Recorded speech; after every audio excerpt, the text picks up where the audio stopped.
sister was struck by a skill at school. Now she was in the ICU, kept alive by life support. Her brother was filled with regret. He was a failure who had been hiding his power from the world. He had awakened a talent that lets him steal other people's abilities. So the moment he touched his sister, he accidentally stole her ability, D-rank metal explosion. While talking to his sister, he overheard his father arguing at the reception desk. He was furious. The lawyer was trying to buy his daughter's life with money, just because the person who did this came from a wealthy family. Our protagonist walked over and picked up the contract from the floor. He said they needed the money to keep paying for Fei Fei's treatment, but he wanted to add a few more conditions to the agreement. After signing the contract, the lawyer got on the phone and said everything had been settled, though he had to add another 100,000 as compensation. That bastard took a sip of Coke with a smug smile, saying he had handled it well. Now the protagonist stood by his sister's bedside. He promised her that he would find the bastard behind all of this. Now that he was an awakened, anything was possible, and that's when his plan for revenge began. First, he left home. He rented a room in a house where two girls were already living. He introduced himself as Yang Shi. While the blonde girl invited him to celebrate,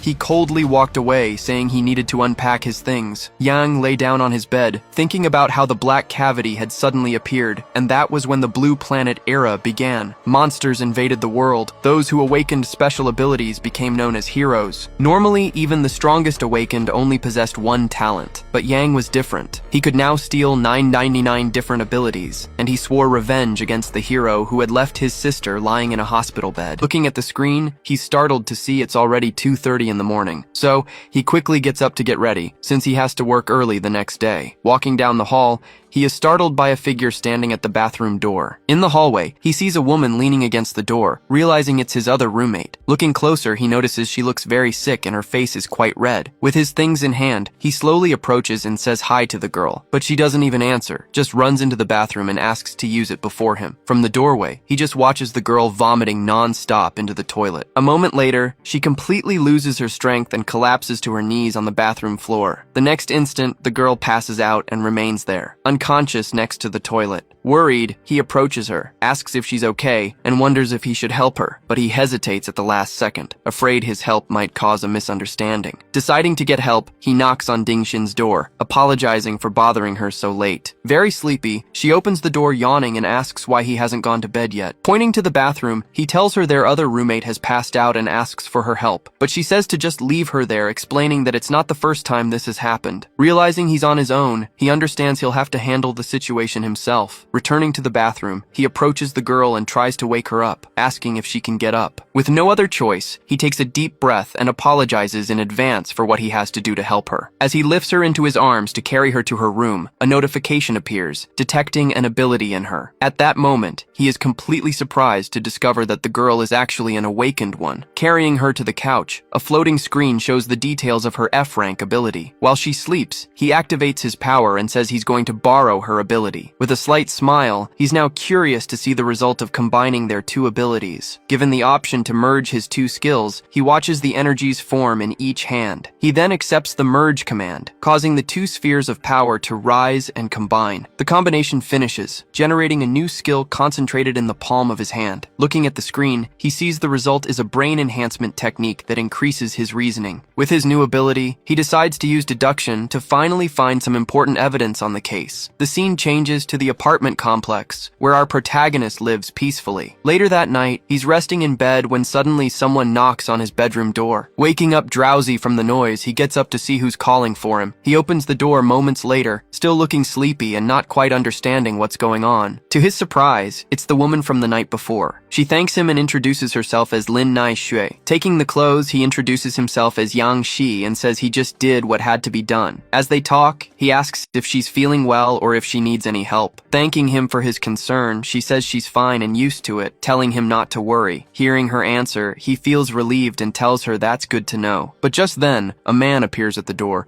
recognizing the resident and leaving everyone completely surprised. Completely shocked by the scene, the guy can't believe what he's seeing right in front of him. Pointing at his friend, he asks how he could be dating behind his back like that without saying anything. The protagonist tells him to stop talking nonsense explaining that she's actually his roommate. But his friend doesn't care, saying he's so rich it's cruel of him to rent an entire building. Losing his patience, the protagonist walks over and messes up his hair to get him to stop. After recovering, he turns and introduces himself as Fan Peng, the protagonist's co-worker. They then greet each other with a handshake, while the protagonist just watches from a distance. Seizing the moment, he says he's an awakened and can take great pictures for her sometime if she wants. Instantly, the protagonist shoves him away, saying that's enough and they need to go. The scene changes to the large newspaper building where they were heading for another day of work. Once at the office, he analyzes an image on his computer of a hero fighting a giant, dangerous creature. In the image, the hero leaps and delivers a powerful uppercut that hits the creature square on. Right after, he decides to activate his new skill and finally begin the detailed deduction process. Using his power, he starts processing all the images from the fight at high speed inside his mind. After analyzing everything, his eyes widen as he notices a crucial detail no one else had seen before. Focusing on the fight, he realizes the creature's movements seem strangely familiar to him. Back at the desk, his friend nudges him with his knee, getting his attention. He then asks why the protagonist doesn't make a move, since the girl is so beautiful. With a smirk, he warns that if his friend doesn't want her, he'll try his luck himself. Staying calm, the protagonist reiterates that they are just roommates and nothing more. His friend insists, starting to give advice, but a scream interrupts their conversation. Right after the noise, they both run immediately to the window to see what happened outside. Looking out the window, they spot a beam of energy slicing through the air and hitting a nearby building. Then, a giant, one-eyed creature appears in the middle of the city, causing massive destruction. Seeing the danger, people start running and screaming for everyone to get away from the monster quickly. An alert sounds across the city, warning of the monster invasion and the imminent B-level disaster. In the midst of the chaos, a hero lands hard on the ground, shattering the asphalt around his feet. Kicking up dust, his imposing silhouette appears through the smoke, preparing for the great battle to come. Then, the hero Sour and Spicy reveals himself, calling for calm and promising he won't let the city be destroyed. Watching from a distance, a group of civilians recognizes the famous B-rank hero who has come to save them. The hero then comes face to face with the creature, positioning himself for the fight that's about to begin. Analyzing the situation, the protagonist's friend comments on the monster's high defense and dangerous combat skills. But when he turns around, he realizes his friend has vanished, noticing how fast the guy was to escape. Smiling at the opportunity, he gets ready to use his photography skill and finally make some good money. At that moment, a heroine appears, flying, and asks if the hero Sour and Spicy needs her help. With a determined look, she agrees to help her senpai and prepares to jump into action immediately. The scene changes to a live broadcast room with two commentators analyzing the current battle. Instructor Ju comments that the hero is a close combat specialist and was quite arrogant at first. Continuing his analysis, he reveals the hero needs to eat to activate his power, which is why he's always late. Impressed by this information, the other commentator praises the instructor for always knowing things no one else does. A bit embarrassed, the instructor coughs and tells them to continue watching the live broadcast of the battle. Back to the fight, the monster squeezes the hero with its tentacles, applying immense pressure. The hero struggles with all his might,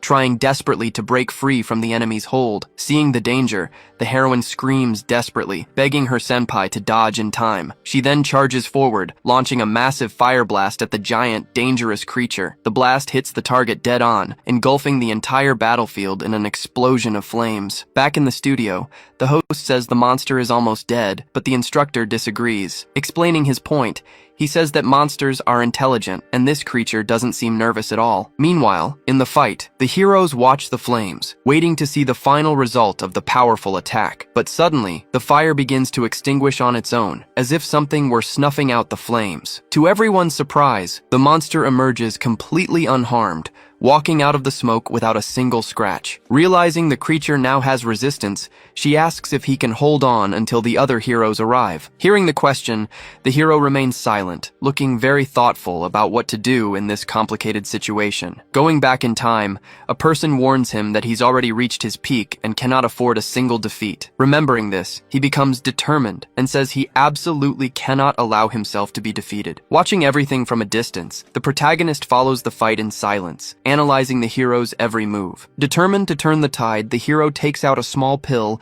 and quickly puts it in his mouth. Seeing this, the protagonist is shocked, as he thinks he's seen that medicine somewhere before. Meanwhile, the monster takes advantage of the distraction and manages to trap the heroine with one of its tentacles. Caught in its grip, she screams desperately, begging her senpai to save her from this dangerous situation. In the video he watches, a red-haired heroine is crushed by a monster's tentacles. Next, the monster throws the small creature toward its mouth to devour it for good. Desperate, the creature screams that it doesn't want to die, just as it is about to be completely swallowed by the monster's gaping maw. Suddenly, the monster's eye widens, reacting in surprise to something unexpected. Then, an armored hero appears and manages to rescue the girl, carrying her to safety. Watching the scene, a man slams his hand on the table, celebrating the girl's successful rescue. Excited, the narrator comments that the hero got stronger and surpassed his time limit. Raising his fist, he shouts in celebration that the city's great hero hasn't grown old yet, but his colleague calmly comments that the outcome of that battle was a major surprise to him. At that exact moment,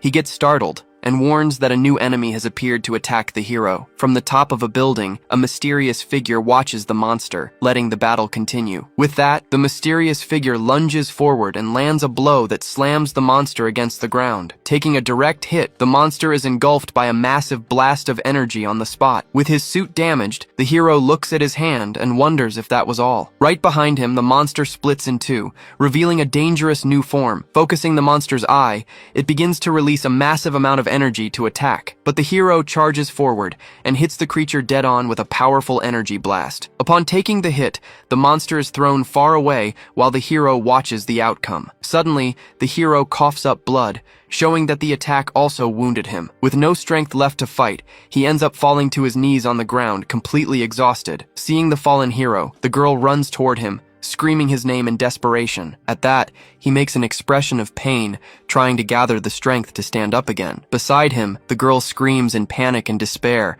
not knowing what to do. Worried, she asks what is happening, but he only replies that he needs to control the power. Shortly after, he smiles and reassures her, saying he just used too much strength in the battle. Witnessing the victory, the people celebrate and cheer the hero's name, thanking him. From afar, Yang Shi observes the defeated monster, thinking about organizing the news when he gets back. At the same instant, he notices something strange about the monster's body and becomes highly suspicious. Looking at the ground, he sees that the defeated creature's body is starting to move. To his surprise, a small one-eyed clone crawls out from inside the fallen body. Seeing the clone, he realizes the creature is coming his way to attack. Analyzing the situation, he concludes that a mental attack might be the monster's weakness. With that, the monster flies off, swearing revenge as soon as it finds a host and absorbs enough energy. Spotting the young man, the creature finds him appetizing and decides he will be its new host, but he just stares at the creature, asking if it came to surrender itself right to him. With a smile, he warns that the monster's ability will now be his. Then, he extends his hands toward the target and fires a powerful mental attack against the clone. Taking a direct hit, the little monster is completely paralyzed in midair, unable to move. Shortly after, the monster is totally immobilized,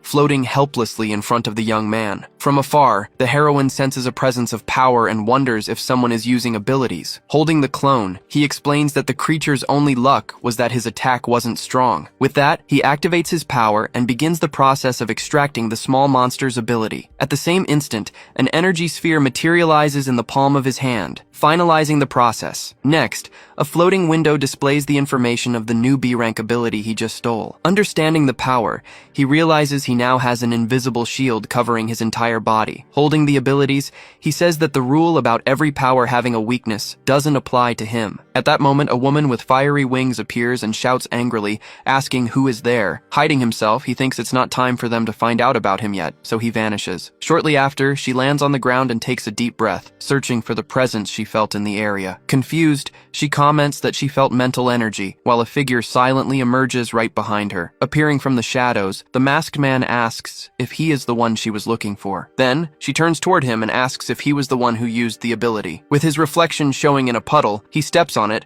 and calmly confirms that it was indeed him. Questioning the man, she asks if he is a hero, as she has never seen him in the city before. Tossing the clone aside, he says he isn't a hero and only helped finish the job. Looking at the monster on the ground, she is surprised to see it was a jellyfish clone. With that, she realizes he defeated the monster all by himself with impressive ease, but he explains that since he isn't a hero, he can't use his abilities without permission. Trying to leave, he asks to excuse himself, but the heroine grabs his arm. Then, she steps in front of him, blocking the path to keep him from leaving. She shouts that he used his powers illegally and must come to the Hero Association with her. Looking at her, he asks coldly if she really thinks she can stop him. Furious, she says he broke the rules and attacks him using all her power, but he simply catches her fire attack with the tips of his fingers. Snuffing out the flame, he leaves her shocked and completely speechless at what just happened. At that moment, he steps closer and asks if it's now his turn to attack. Terrified, she begs for mercy and asks not to die while he walks away. Alone, he thinks about the hero pill, wondering if others use that drug as well. Holding his mask, he decides he needs to investigate this matter deeper to uncover the truth. Shifting to the city,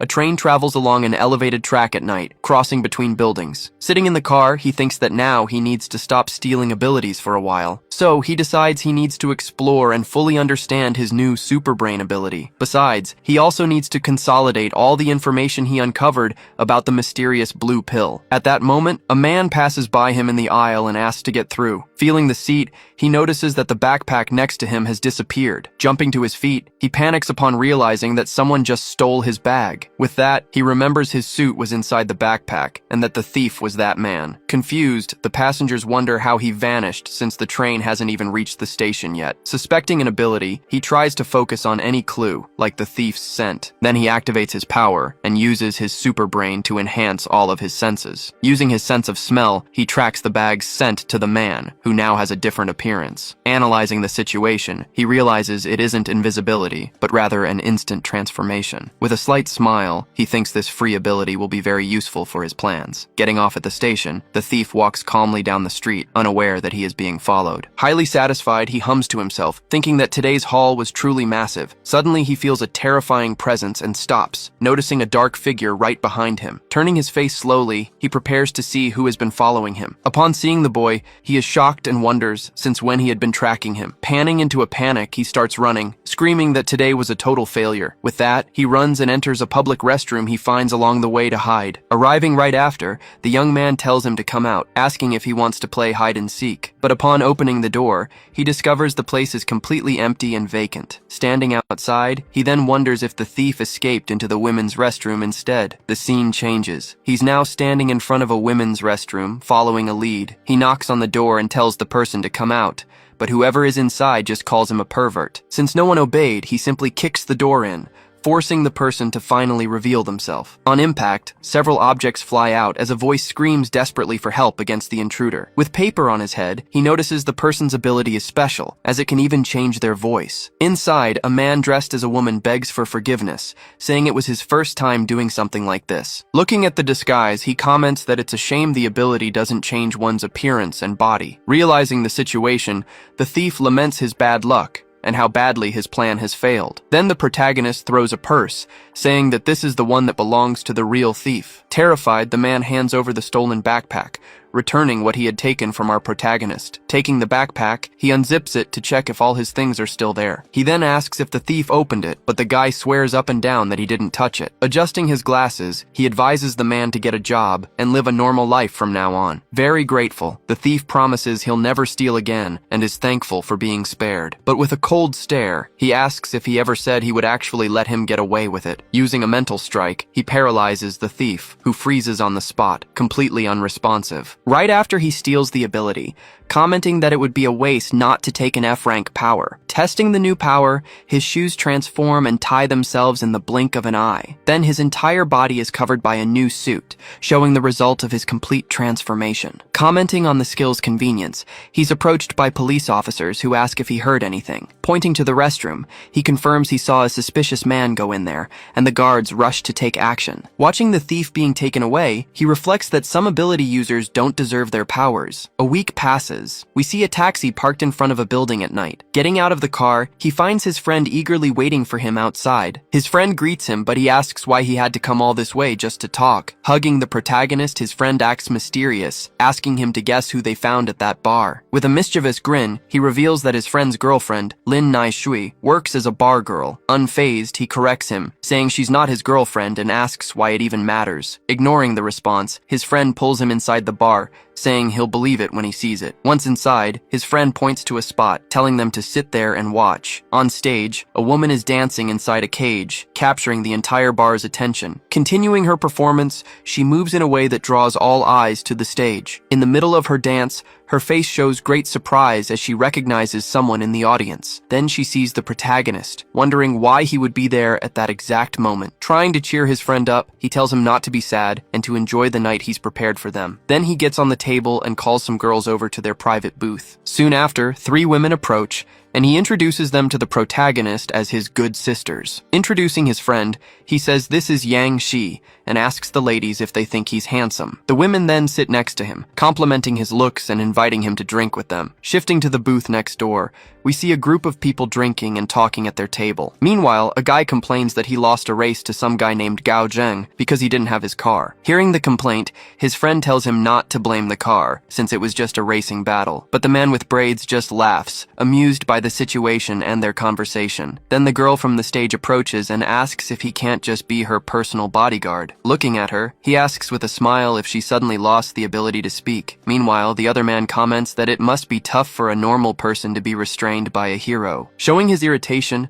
the guy just scoffs, making it clear how annoyed he is by the comment. Suddenly, he slaps the girl, angrily asking what she thinks she's doing. He then throws the bottle on the floor, complaining about the drink while the girl lies on the ground. With a look of disgust, he says that drink isn't worthy of him. Then he pours the rest of the drink on the girl's head, and she screams from the humiliation. Seeing this, the protagonist stands up, but his friend stops him, warning that the guy is dangerous. Ignoring the warning, he just says he's going to the restroom and walks away, leaving his friend behind. Meanwhile, the girl remains on the floor, completely filthy and crying her eyes out over the situation. Sitting on the couch, he warns that she must drink it all to apologize if she wants his forgiveness. At that moment, one of the guys grabs her by the hair and forces her to drink from the bottle, but suddenly, the man is thrown aside by a powerful blow, and no one understands what just happened. Right after, a mysterious figure appears standing in front of the girl, who is still on the floor. In an imposing voice, he says he heard that the son of an important man was here. Completely confused, the bodyguard asks who he is, and calls him an idiot looking to start trouble. Then the masked man says he wants to make a trade directly with boss Liu Yuan. Hearing the proposal,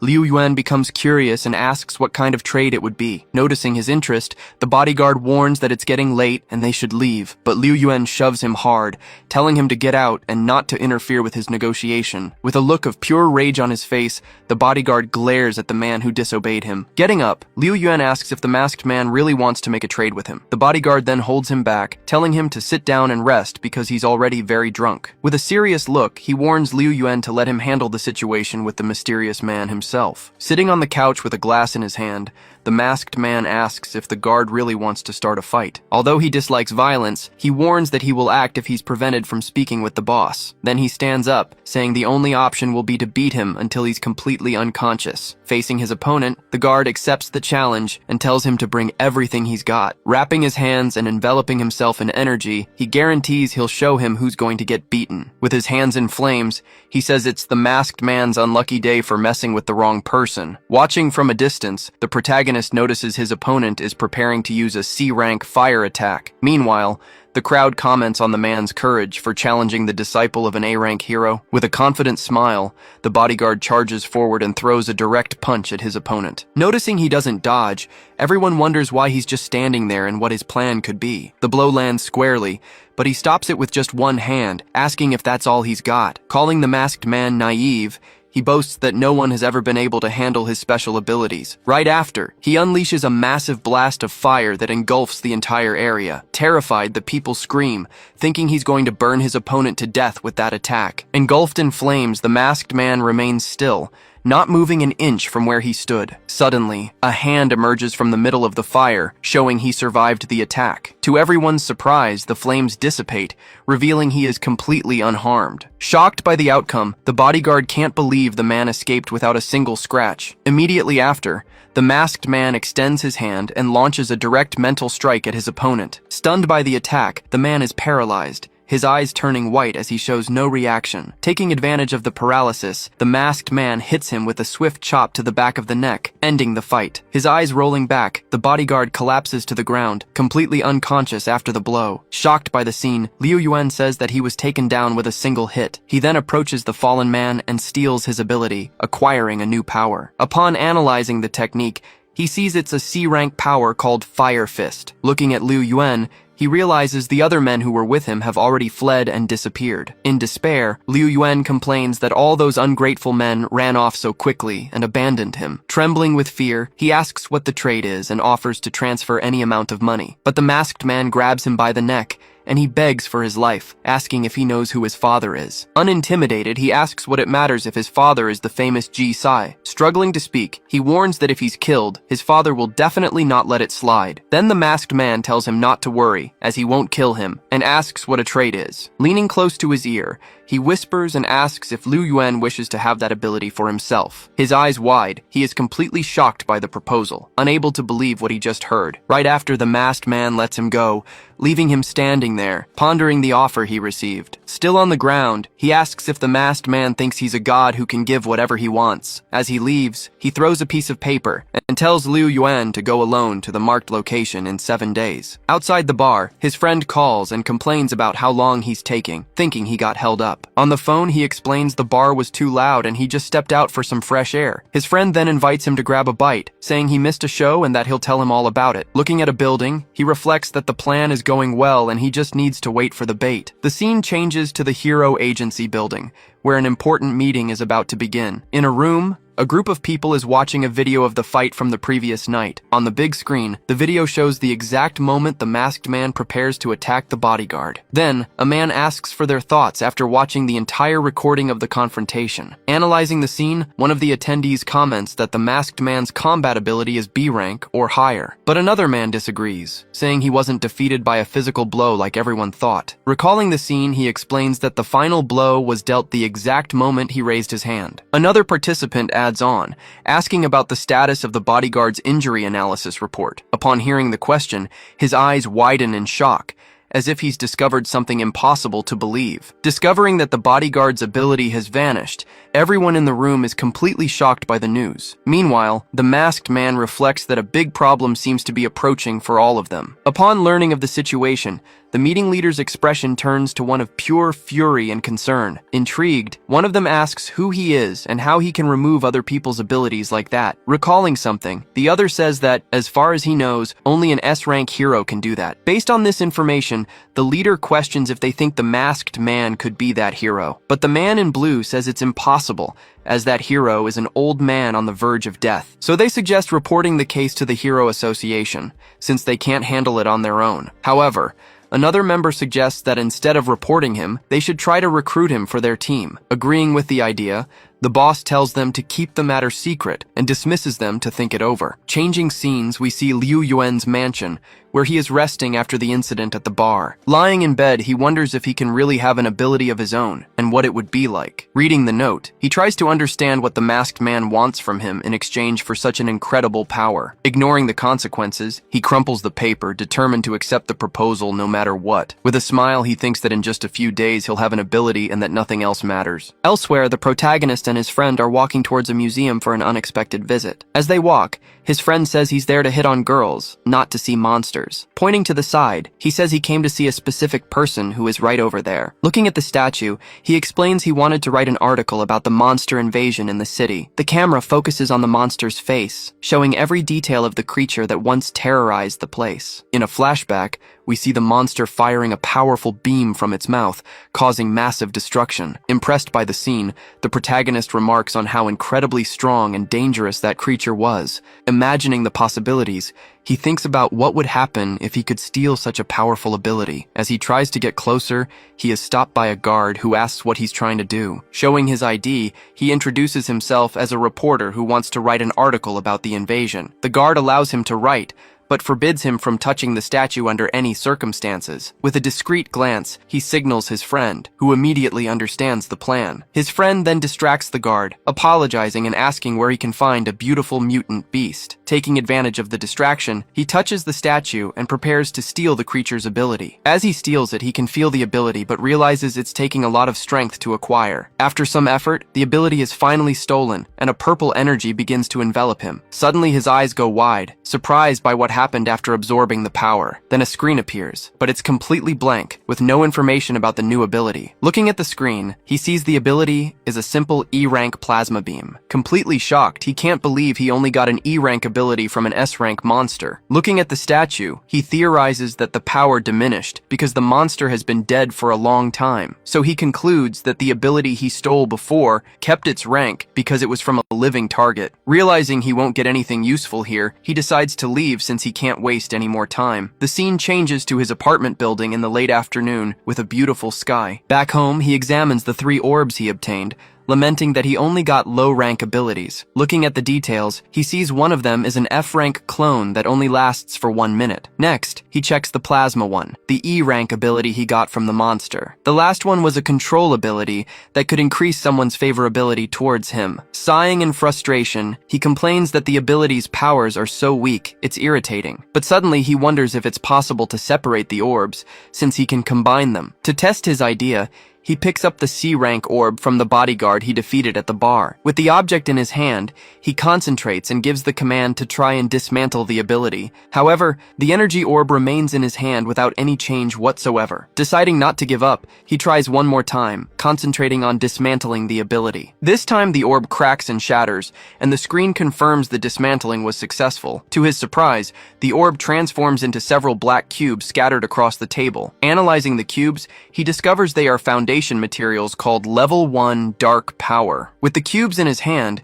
he wonders if abilities are formed from these small objects. Full of new ideas, he realizes he can actually dismantle an ability orb into its basic form. Holding the cubes, he wonders if he can use them to fuse and enhance another ability he has. Then the fusion command activates, and the ability is successfully enhanced, changing its form. Looking at the screen, he sees the control ability's rank has risen to E level. Holding the new orb, he's surprised and excited to see the ability was actually enhanced. With this discovery, he gets excited about the possibilities he's just opened up for himself. With a confident smile, he wonders if he can now create S-rank abilities using this method. Suddenly, he hears a scream from outside and someone begging not to be touched. He realizes Liu Yuan has come looking for Lin Naishui right at his building. In the room, a man complains to the girl, saying that all she knows how to do is cry. Sitting on the sofa, he says they didn't intend to lie to her about the situation. At the door, the protagonist watches the girl cry as the argument with her family continues inside the room. Then, her father asks if she would have sent the money if they hadn't lied to her. Her mother explains that her brother needs millions to buy a house, a car, and find a wife. Angrily, she asks if they lied about their father having cancer just to get the money. Crying hard, she vents and asks if they know how depressed she became when she heard the news. Desperate, she explains she had to work day and night at 4 jobs to be able to send the money. But her father says he just wanted to see how much she earns so he wouldn't cut her out of the family inheritance. Outraged,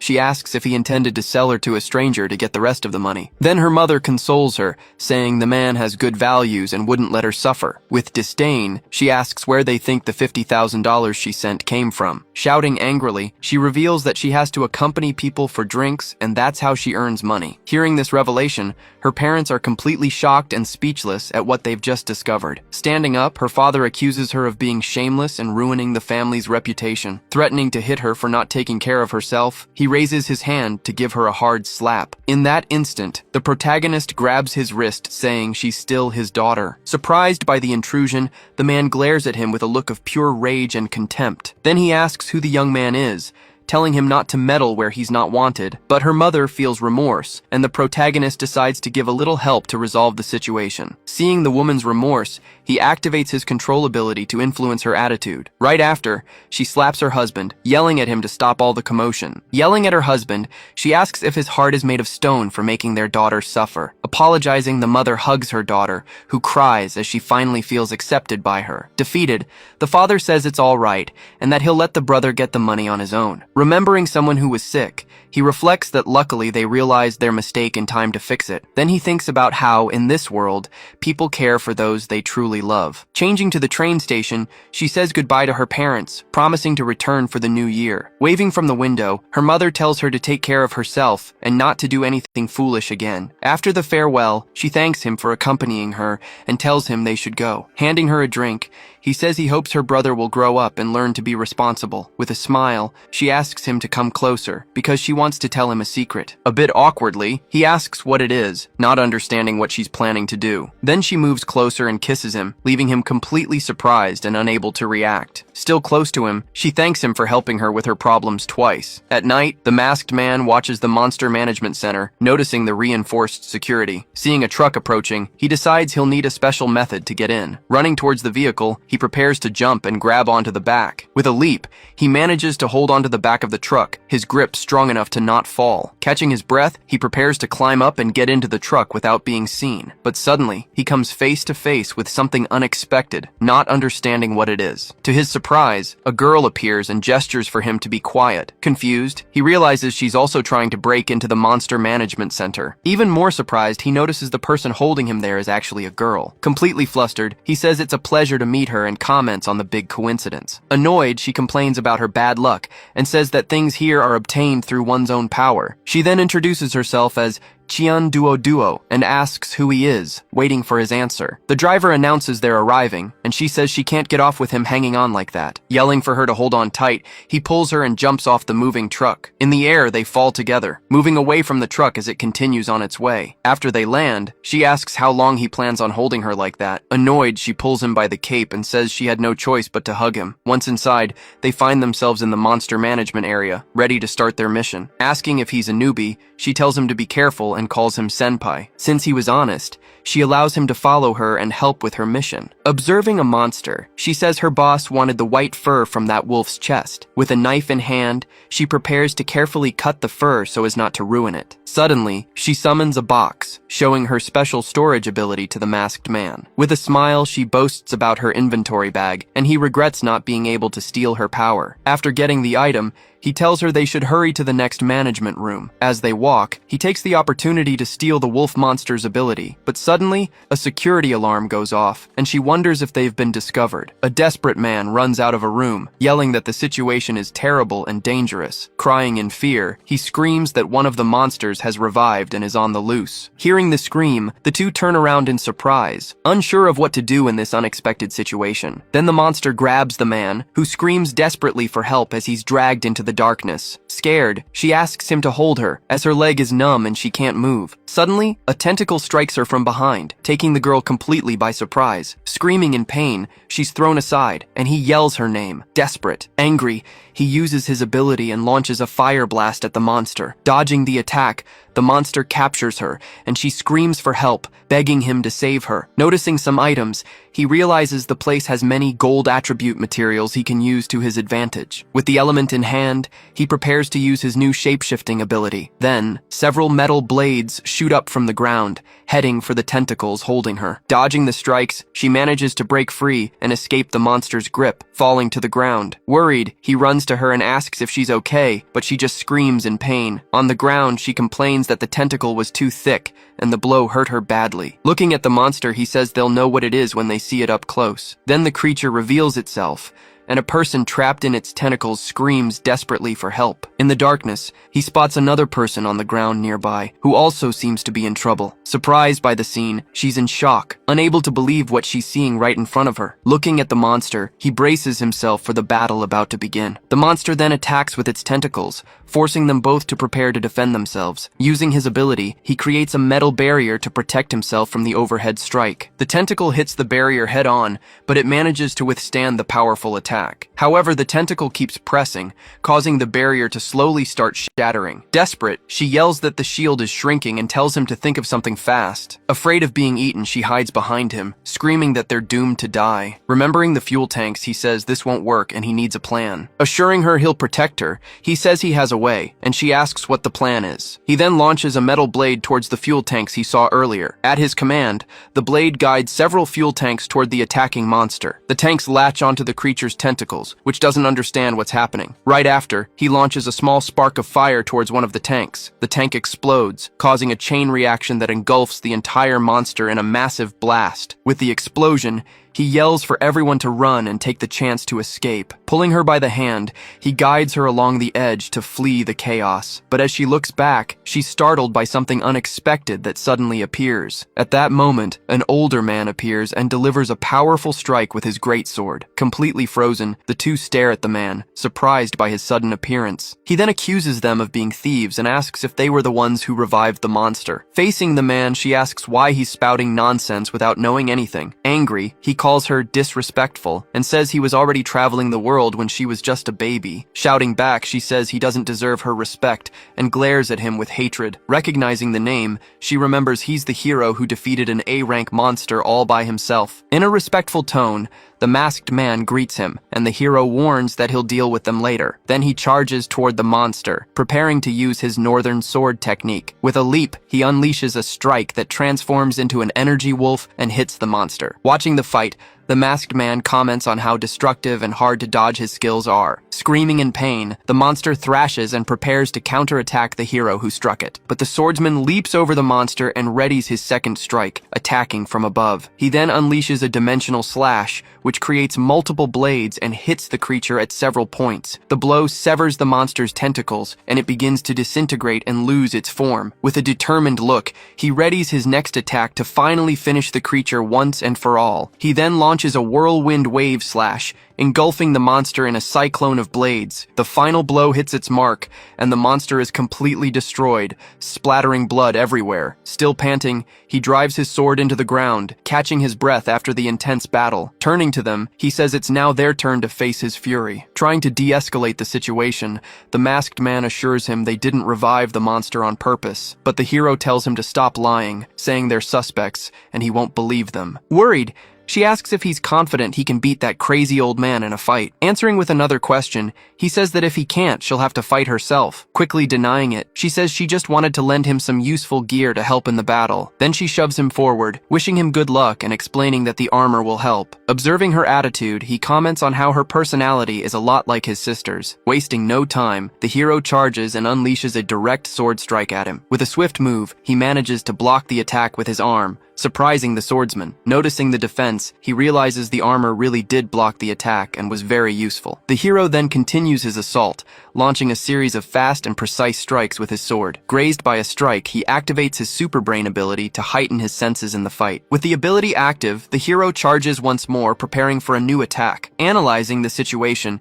he notices the attack seems slower, but it's still not enough. Seizing the opportunity, the hero lunges with a sword strike, yelling that he's finally found an opening. The masked man then realizes he won't be able to dodge in time, trapped by the imminent blow. But at the last second, he activates his control ability, paralyzing the swordsman with a mental attack. Leaping from above, the old man charges with his blade against the masked man. He's stunned, wondering how the enemy managed to stop his movements like that. At that moment, the masked man seizes the opening and unleashes a blow that sends his opponent flying. Thinking fast, he reflects that he'd be in danger if he couldn't restrain his attacks. Regaining his balance, the man yells that those are just cheap tricks from some common thief. But the masked man is unfazed and simply uses an ability to transform his staff. Soon after, they both charge again, their weapons clashing forcefully in the middle of the hall. Realizing his rival's strength, he notes that his control can restrain him to avoid getting hit. Watching the fight up close, the spectators wonder if he might be the hero, Divine Spear. Hearing the conversation, the masked man internally questions who this Divine Spear could be. Then, his opponent analyzes his moves and says he doesn't seem to be a simple thief. He then asks the others to leave the palace as he wants to speak with him alone. Confused, the girl from the group asks if everyone really has to leave right then. Irritated by the delay, he shouts, asking why they aren't obeying the central director's orders. Finally obeying, they run for the exit while one of them says he'll wait outside. Left alone, the masked man asks why he wanted to talk, and the old man immediately reveals he knows his identity. But he also says the young man has many skills and didn't come here just to steal a hide. Then he gets straight to the point, asking if the masked man came in search of the world's truth. Confused by the question, the hero decides to first find out what he means by that. Soon after, he answers yes, confirming he is there in search of this so-called truth. Laughing at the situation, the old man comments on the passion of youth and agrees to tell him everything. He then reveals that the center's objective is to open the gate to the monster world. Hearing that, the masked man is in shock, questioning what he just said. Going back in time, he says that 15 years ago, the city's gate was successfully opened. Continuing the story, the Heroes Association sent a squad, and he was one of its members. Remembering the mission, he laments that heroes died to protect him and 2 other companions. Pointing to a monitor, he explains that the centers were built in areas of spatial weakness, and to open the gate, he says they just need to keep burning the monsters' bodies. Processing the information, the masked man asks about the so-called revived monster everyone talks about. Finally, he explains that the monsters mutated because of the passage of the white cavity. Explaining the situation, he says that humans are cattle to the monsters and can only win with heroes. Then he turns to leave, telling him he can go and that they are all human. Changing scenes, in an office, a boss and his assistant observe the city through the window. Annoyed, she complains that the old man loves to cause trouble and shouldn't have shared the secret, but the boss replies that others would find out anyway, since they aren't strong enough. With that, the assistant reveals that she was the one who sent the video from headquarters to resolve the situation. With more than 25 members online, she says they can already start the vote. Then the boss turns to the screen and announces that the branch will report its current condition. With his eyes closed, he declares that the meeting among everyone can finally officially begin. Next, she adds by saying they will decide whether to reveal the secret to other organizations. Cutting to a hospital room, the masked man talks to a girl lying in bed. Sitting beside her, he says that the night before, he discovered a very cruel truth about the world. Returning to the building's exit, the group that left earlier waits for news outside. Seeing the masked man walk out alone, they wonder what happened to the old man inside. Worried, the girl from the group approaches him and asks if he is feeling all right. He just turns his face away, avoiding her question for a brief moment. Saying he is fine, he asks her to look into his eyes and activates a control ability. Looking into her eyes, he activates the control and slowly brings his face closer to hers. At the exact same instant, her mind falls under the complete dominance of his special ability. Then he commands her to completely forget about his fire and gold abilities, telling her to remember that she bought armor from him and now owes $10,000. Right after, he snaps his fingers in the air to seal the command in the girl's mind. Coming out of the trance, her expression changes completely, and she looks visibly embarrassed. Saying everything is fine, she makes up an excuse and runs away from there in a huge hurry. Returning to the hospital, he comments to the patient that the other girl looks like her. Caressing her face, he promises he will find a way to wake her up before his revenge. Shifting to his room, the scene shows the building where he is during the night. Sitting at his desk, he analyzes a small white object he holds between his fingers. Then he activates his transmutation ability, transforming the object into a metal ring. Right after, he shows the ring up close, displaying its shape and symbol. Next, he picks up a vial with a liquid, which is an ability medicine. Bringing the 2 items together, he is going to use them to lie about his true powers to others. Creating a new identity, he reveals the mask he is going to wear, with the codename Snake. At the same instant, he begins putting the new disguise on his face for the next mission. Activating an ability, his suit completely transforms, and he names the new look Snake. Then he explains that this ability is different from his old one, but he can still use flames. Revealing his plans, he says their organization was formed to judge heroes who are unworthy. And to finish up, he warns that the hiring fee for the services will be paid by someone else. Arriving at an industrial complex that seems abandoned during the day. Walking through a warehouse, he finds a man sleeping on the floor. Then he pokes the guy with his foot and tells him to get up. Startled, the man wakes up and quickly recognizes his superior, apologizing. Yuji says he is glad he showed up, showing confidence. Kneeling down, the young man begs for power, offering anything in return. But Yuji simply kicks the man away with absolutely no interest. Right after, he says that obtaining an ability is easy, asking the man to look at him. Using his control technique, he tries to dominate the young man's mind. Under his command, he orders the man to tell him everything about the drug. To his surprise, the target just stands there with blank eyes. Without understanding, Yuji wonders what went wrong with his ability. He then tests it again, ordering Liu Yuan to slap himself. Upon realizing the failure, he questions whether Liu Yuan already possesses an ability. Finally, he uses a mental strike by directly touching the guy's forehead. Remembering that he didn't react at the bar bar, Yuji decides to investigate if he has power, so he places his hand on the young man's back to begin the process. At the same instant, a notification confirms the theft, leaving him surprised by the result. Analyzing the screen, he sees it is a rank A ability that revives the user once. Shocked, he confirms that the young man had a rank A ability, something very rare. Considering the power a trump card, he says he won't treat Liu Yuan poorly after the theft. Right after, he prepares to transfer a power he stole from another creature. With that, Liu Yuan wakes up confused and begs again for him to give him an ability. Calmly, Yuji just tells him to look at the ring on his finger. Showing the ring, he explains that the object is used to steal other people's abilities. Next, he reveals a blue vial, the medicine that grants powers to normal people. Tossing the vial, he tells Liu Yuan to drink it and find out if it's true. Despite his doubt, he decides to risk it all and accepts the offer right away. So, without thinking twice, he downs the vial and drinks all the liquid. Right after, the empty container slips from his hand and shatters on the floor. Feeling a terrible pain, his eyes widen and he screams toward Yuji. Changing scenes, a young man was kneeling desperately in the rain before that same figure. With that, Yuji says that he will soon discover the incredible feeling of having an ability. Screaming that his body is on fire, Liu Yuan begins to transform. Watching the scene,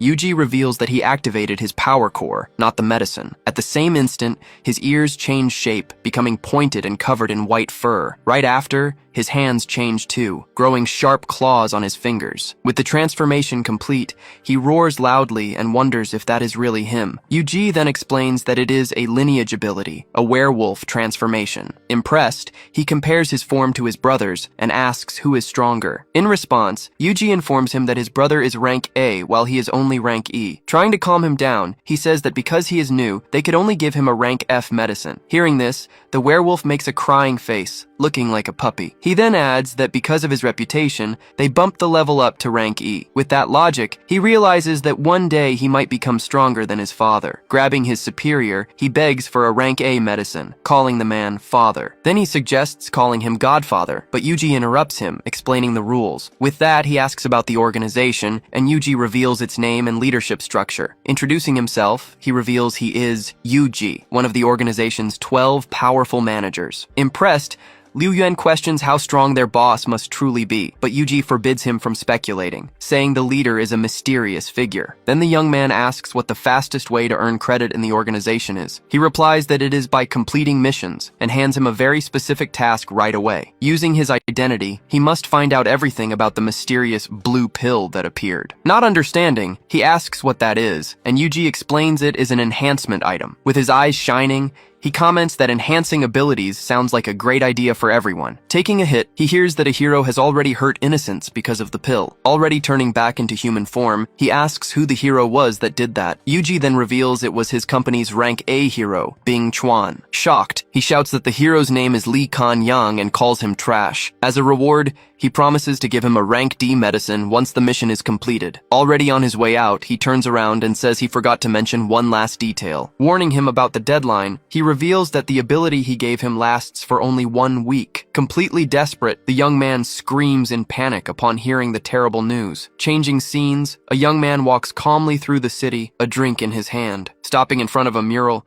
he notices a flyer posted on the wall. Reading the poster, he sees a wanted ad for Yuji, the masked man. Recognizing the figure, he spits out his drink and gets an earful. In a quick flashback, his boss yells, asking what he was doing. Leaving the area, he comments that he didn't expect this from Qian Duo. Turning into an alley, he's startled to see the girl herself standing just ahead. She then turns and looks in his direction with a very serious expression. Hiding behind the wall, he decides to watch the situation more carefully. He sees the girl cornered by 2 men, asking what they want. In a threatening tone, one of them tells the girl to return their master's sword. She plays dumb, saying she doesn't know anything and has no money. At that, the aggressor yells that she tricked them to get the demon sword Muramasa. Hearing the name, he's surprised the girl has the legendary weapon. Realizing the truth, the girl understands the sword is a very valuable item. Taking a fan-like object from her bag, she prepares to counter the attack. Feigning innocence, she says she's never heard of it and that they have her confused with someone else. From behind the wall, the young man realizes she's a terrible liar and has no intention of returning it. Just then, another girl appears and says that if that's the case, they should attack her. Immediately, the man lunges forward with a swift strike, preparing a direct attack on the girl. Meanwhile, his partner makes a hand sign and prepares to use his ability. Seeing this, the observer is shocked to realize they are both ability users. But the girl says she's not that weak and leaps, using her fan to defend herself. With a smile, she reveals she possesses a rank B weapon, the Weasel Fan. Then she swings her weapon with force, sending the two of them flying away. The impact of the blow sends both attackers flying violently backward. Floating away, she yells that she never returns things she manages to take from others. Standing there, the girl in the uniform just watches the escape with a look of contempt. Soon after, her hand becomes enveloped in a cold, intense energy. Revealing her power, she transforms into the Snow Queen, a rank A ability. Floating in the air, the girl is startled to realize it has suddenly started to snow. Analyzing the scene, the young man realizes the situation has just gotten much more serious. At that point, he decides to intervene in the battle and quickly activates his transformation ability. Flying at high speed, the Snow Queen charges her opponent with a flurry of strikes. With a determined look, she shouts as she prepares her powerful freezing attack technique. Then she unleashes a massive blast of ice towards the fleeing girl. At the last second, Yuji suddenly appears and desperately screams the girl's name. Meanwhile, a reporter announces the user battle, calling for help from any nearby heroes. Her face panicked. The girl screams as she sees the ice attack coming. Caught in the blast, she's thrown backward, screaming in pain and fear. Slamming hard against a wall of ice, she complains that the impact really hurt. Facing her, the queen says that now she will definitely return what doesn't belong to her. With a smirk, the girl shows two knives and asks which one she lost. Realizing she's being mocked, the queen narrows her eyes with an expression of pure rage. Immediately, she begins to freeze the girl's feet to the ground with her ability. Threatening her opponent, she warns that she'll freeze and shatter her legs next. Holding the sword, she says she's not foolish enough to return such a valuable item. Right after, she throws the weapon towards Yuji, giving it to him as a gift. Catching the sword, he thanks Duo for seeing him earlier and helping out. Then he says the sword is broken, and nobody would want an item like that. She explains that she thought the same thing, but was chased because of it soon after. Noticing his partner, the queen gets angry, and orders everyone to go after the masked man. Surrounded by enemies, Yuji stands still, holding the broken sword without reacting. At that, one of the ninjas lunges and strikes at him without hesitation. Holding the weapon, he realizes it's absorbing all of his mental energy. Startled, he yells that he can no longer control his body's movements. Then his body moves on its own, effortlessly dodging all the attacks. Seeing his strike fail, the ninja is completely shocked by the unexpected scene. Completely confused, Yuji wonders what the hell is happening. Soon after, another enemy rushes at him, yelling for him to die. Moving on its own, his body dodges again, ducking automatically. In that same instant, the sword begins to release an even more powerful energy. Floating in the air, he unleashes a single gigantic strike towards the enemy. From a distance, the queen recognizes the power and shouts the demon sword's name. Then the massive attack flies across the sky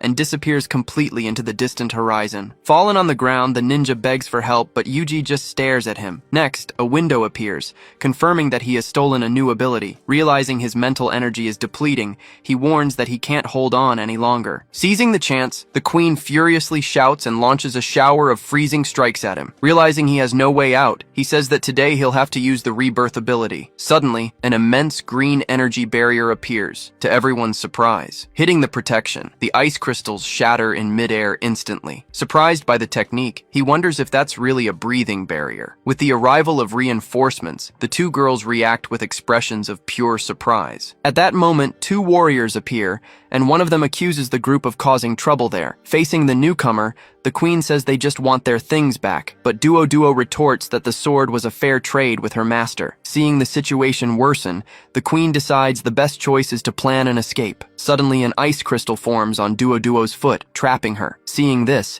the warrior says he can spare the girl if the queen returns the item. With a smile, he warns that he doesn't plan on letting anyone leave that city alive. Without a word, the queen just stares at him with a very serious expression. Then he tells his partner to test Yuji's abilities, but not to overdo it. Right after, his partner charges forward to attack, saying he's going to teach the little brother a lesson. Parrying the blow, the warrior hits the sword's blade with a direct punch. The impact throws Yuji far back against the alley wall. Seeing this, Duo desperately screams the name of her great friend, Yuji. Seizing the chance, the queen says that if that's the case, he can die right now. Then she launches her absolute zero attack at the completely defenseless girl, but her partner intervenes, destroying the ice crystals with a sword strike. Watching Watching her attack get blocked, the queen stares at the green energy barrier. Surprised, she sees that her technique couldn't get through the warrior's strong defense. In the same instant, the ice crashes against the barrier and shatters completely. Shocked, Duo sees that her enemy wasn't hit by the powerful earlier blow. Then he explains that it was just an illusion and she fled, but she's nearby. Looking for him, the girl finds Yuji collapsed on the ground, completely exhausted. Sitting there, he complains that the sword weakened him, draining all his energy. Then he wonders if he can steal the sword's ability, since it's a weapon. Touching the weapon, a notification confirms he has stolen a new ability. Right after, the system informs him that he has obtained dark power cubes from the sword. Analyzing the cubes, he realizes they're a new source of power for him. With several cubes on the ground, he says he didn't expect so many,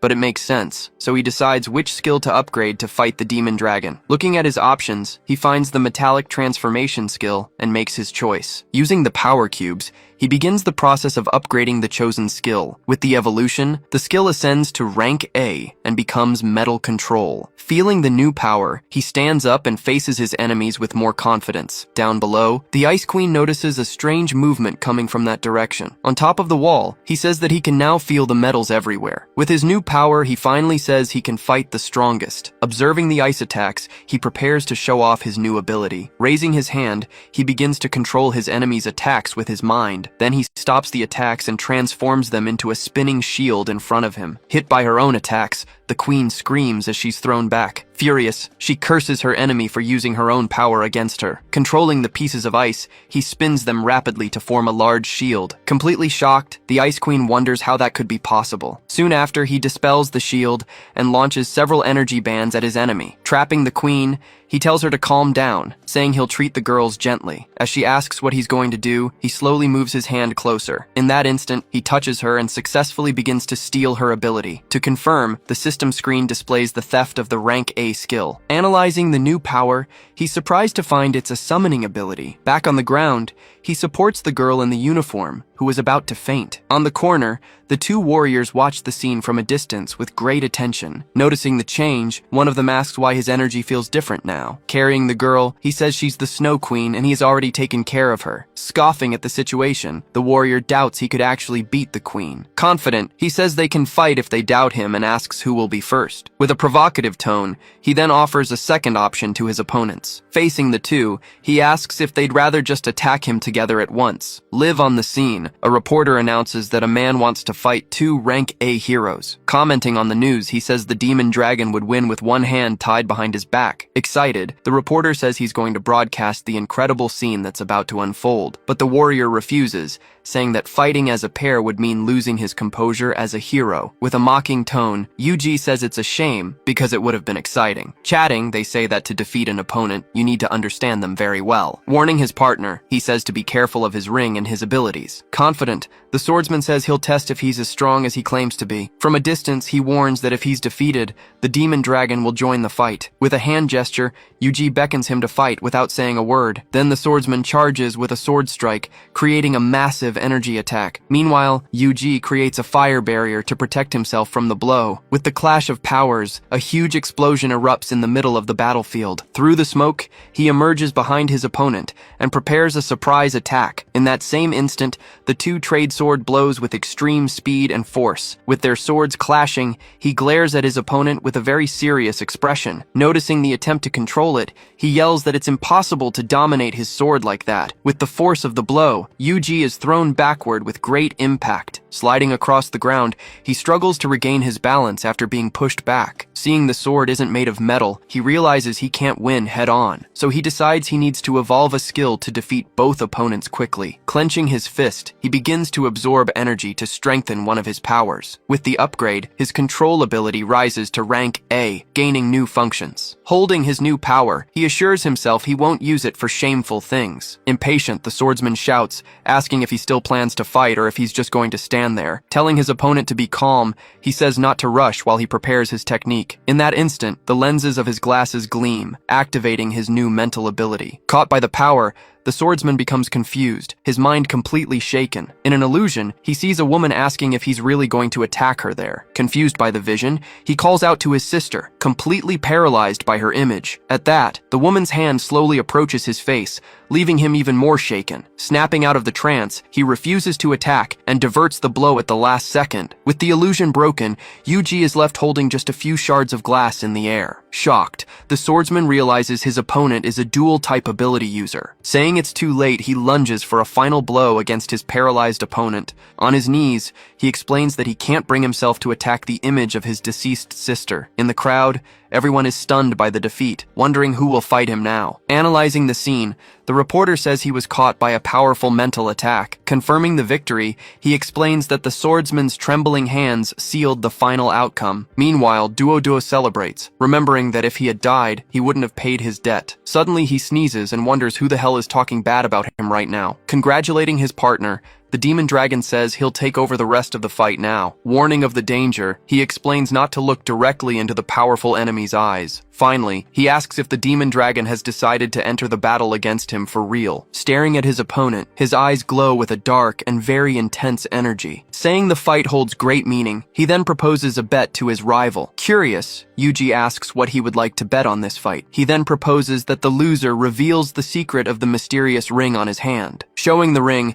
he accepts the bet and tells the dragon to come and get it if he can. At that, the demon dragon charges with a swift blow, flying toward his opponent. Seeing the speed, he realizes he's much faster than the swordsman from before. To defend himself, he creates an ice barrier and blocks the enemy's direct attack, but the dragon deftly dodges, bypassing the defense and continuing its rapid assault. Reacting at the last second, he lands a direct hit on his rival's chest. With the impact, his body is thrown upward, flying without any control. Watching the scene, the reporter yells that he can't keep up with the dragon's speed. A moment later, his body slams into the wall, causing a huge explosion. With a smile, he says that even for a dual type, his rival is nothing. Rising from the rubble, he faces his opponent with a look of pure determination. Coughing lightly, he prepares to continue the battle, despite being at a disadvantage. Analyzing the enemy, he realizes the dragon is fast and has high defense. With a smirk, the dragon praises him, saying his opponent's bones are tough. Extending his hand, he tries to use his control ability to affect the enemy. Caught by the technique, he is shocked to see his body invaded by the illusion. In it, a man begs for help, saying he's injured and needs to be saved. Disgusted, he shouts that the enemy dares to transform into his little brother to trick him. With his body changing, his hands begin to transform, gaining sharp claws. He then assumes his earth dragon form, unleashing immense power. With his mask cracked, Yuji realizes his illusion failed and only angered his opponent. Impressed, the reporter announces that the masked man forced the dragon's second transformation. Screaming, "Die!" he charges forward with a devastating attack, leaping at his enemy. In response, Yuji creates a defense of metal spikes to block the attack. Floating, he asks if the enemy thinks mere metal spikes can stop him. With a smirk, he says the enemy has turned into a drill and challenges him to give chase. Using a metal plate, he flies away as the drill tears through the ground. Enraged, the dragon shouts, asking if he really thinks he can escape his power. At that moment, he launches several metal chains to trap the enemy in midair. Caught by the chains, the dragon is completely immobilized and unable to move. Smirking, he asks if the enemy has forgotten about his powerful dark flames. He then unleashes a large amount of flames, starting to melt the chains. Worried, the reporter says the flames can easily melt metal, but Duo scolds him, saying his friend is strong and wouldn't do anything useless. To his surprise,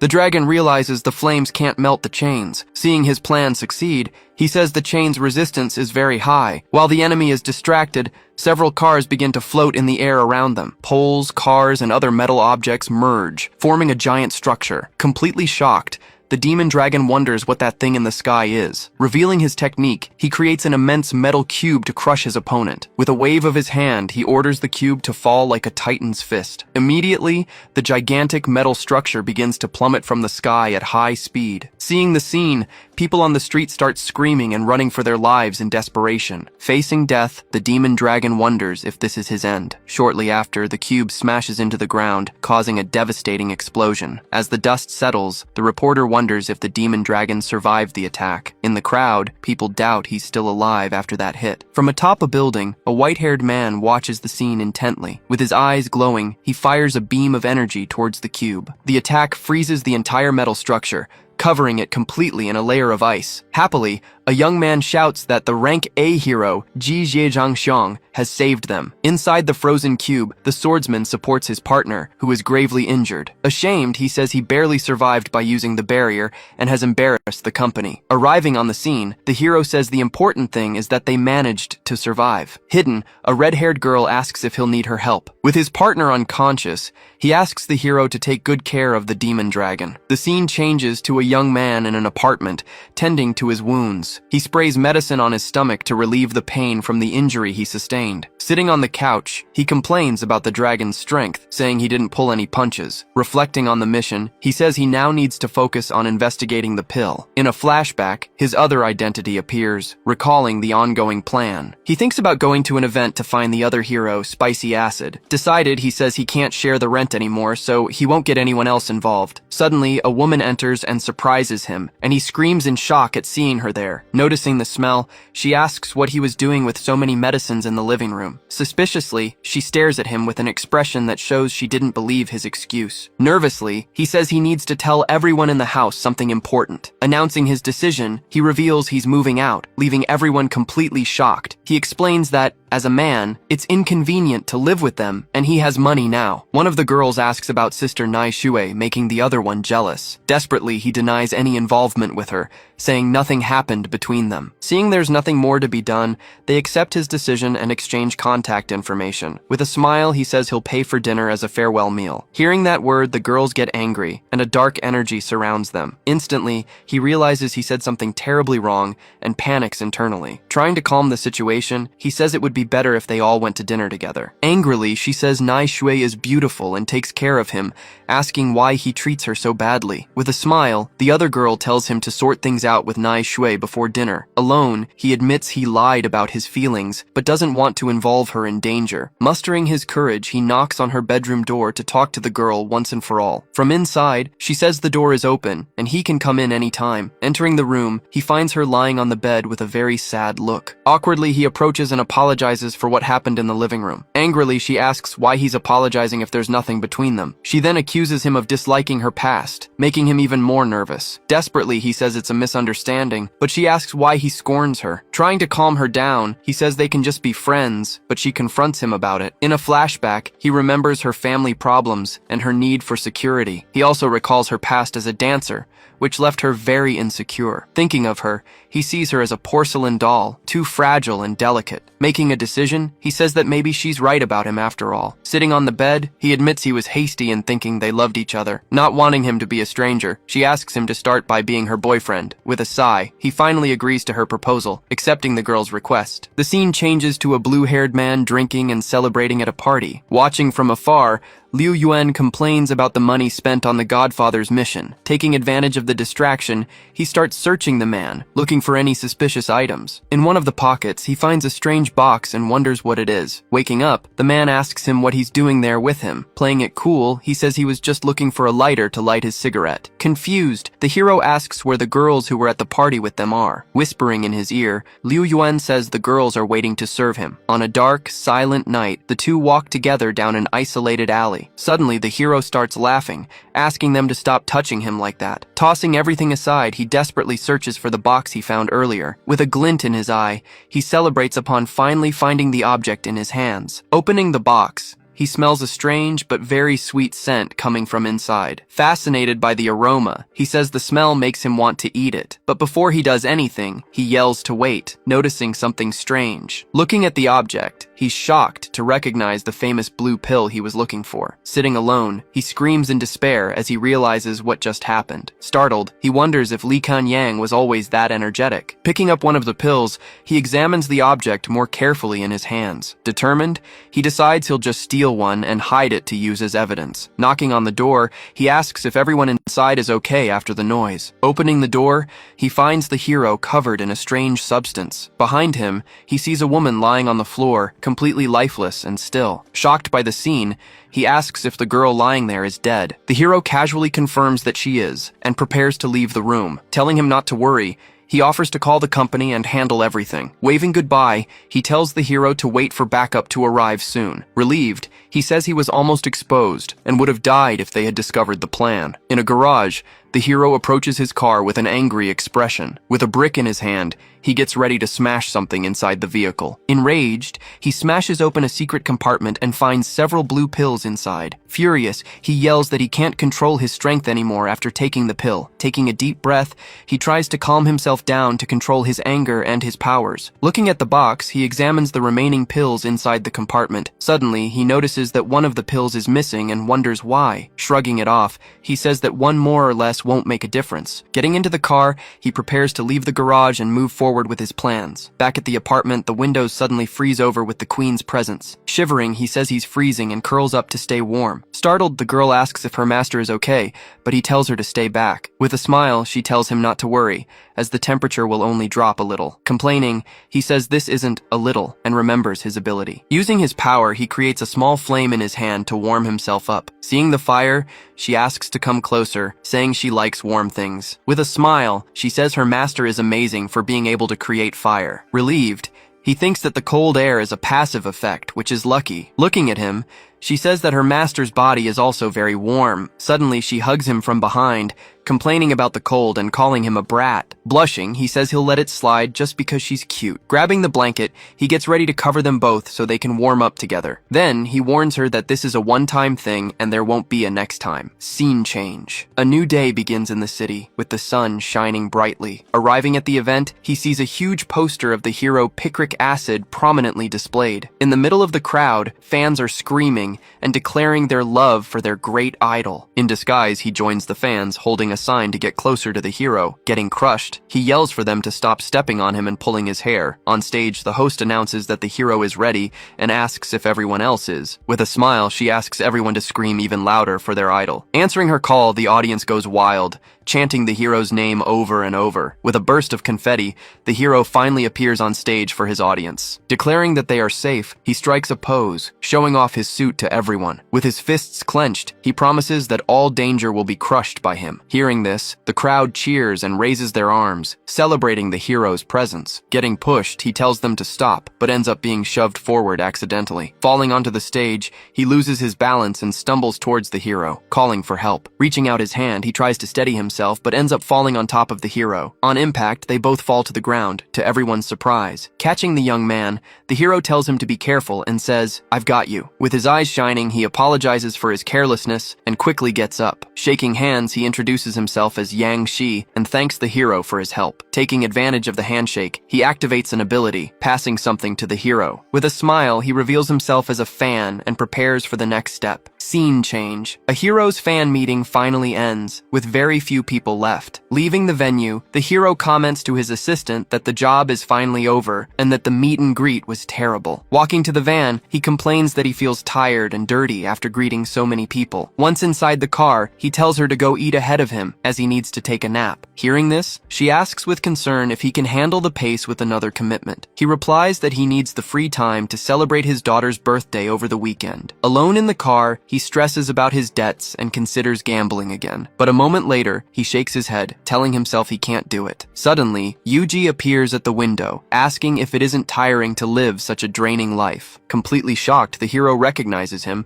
and desperately asks how he managed to get there. The masked man then shows an orb, explaining that he can track him because of that object in his body. Getting into the vehicle, he tells him to calm down, assuring him he only came to ask a few questions. As the hero tries to argue, Yuji interrupts him and tells him to look into his eyes. Upon facing the masked man, a mind control interface appears, activating a hypnotic ability against him. Instantly, the hero's eyes widen, showing he's been completely caught by the power. Entering the hero's mind, Yuji wonders if this is his spiritual and mental world. Looking up, he observes several floating screens, each displaying a different fragment of his memories. Analyzing everything, he realizes this is the past and starts searching for the blue memory pill. Suddenly, a specific memory stands out, showing a man with a distorted face holding the item. Upon seeing the pill, he recognizes it instantly and wonders who this mysterious person could be. Inside the memory, the man offers the item, promising he will get his success and his family back. Desperate, the hero tries to grab the pill, but the man pulls it away, demanding information in return. Confused, the hero asks what kind of information he needs to provide to get the power. The man in the top hat then reveals he wants to know all the dark secrets of other heroes. Seeing this scene,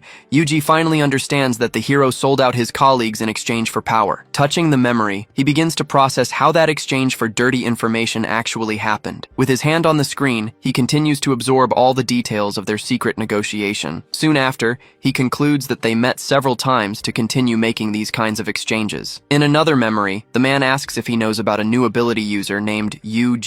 The hero angrily confirms, saying that he defeated Demon Dragon and the Wanderer Swordsman. The mysterious man then asks him to tell him everything he knows about the secret of his ability. Flashing back to the memory, the scene shows a blue car parked in a dark, empty garage. In that conversation, the hero reveals that Yuji erases abilities, but that he's never shown his face. Hearing this, the mysterious man finds the information interesting and thinks it over. Shortly after, he hands over a bag with several blue pills as payment for the valuable information. After that, he orders the hero to gather information at his own daughter's birthday party. Coming out of the memory, Yuji understands the plan is to find weaknesses to corrupt and control everyone. Still thinking about it, he tries to understand the true purpose behind so much control. Back in reality, the hero awakens and desperately shouts that a true hero is forgiving. Confused by everything, he looks to the side and asks where Yuji could have gone. Changing scenes, Liu Yuan is waiting outside, complaining about how long his godfather is taking. While waiting,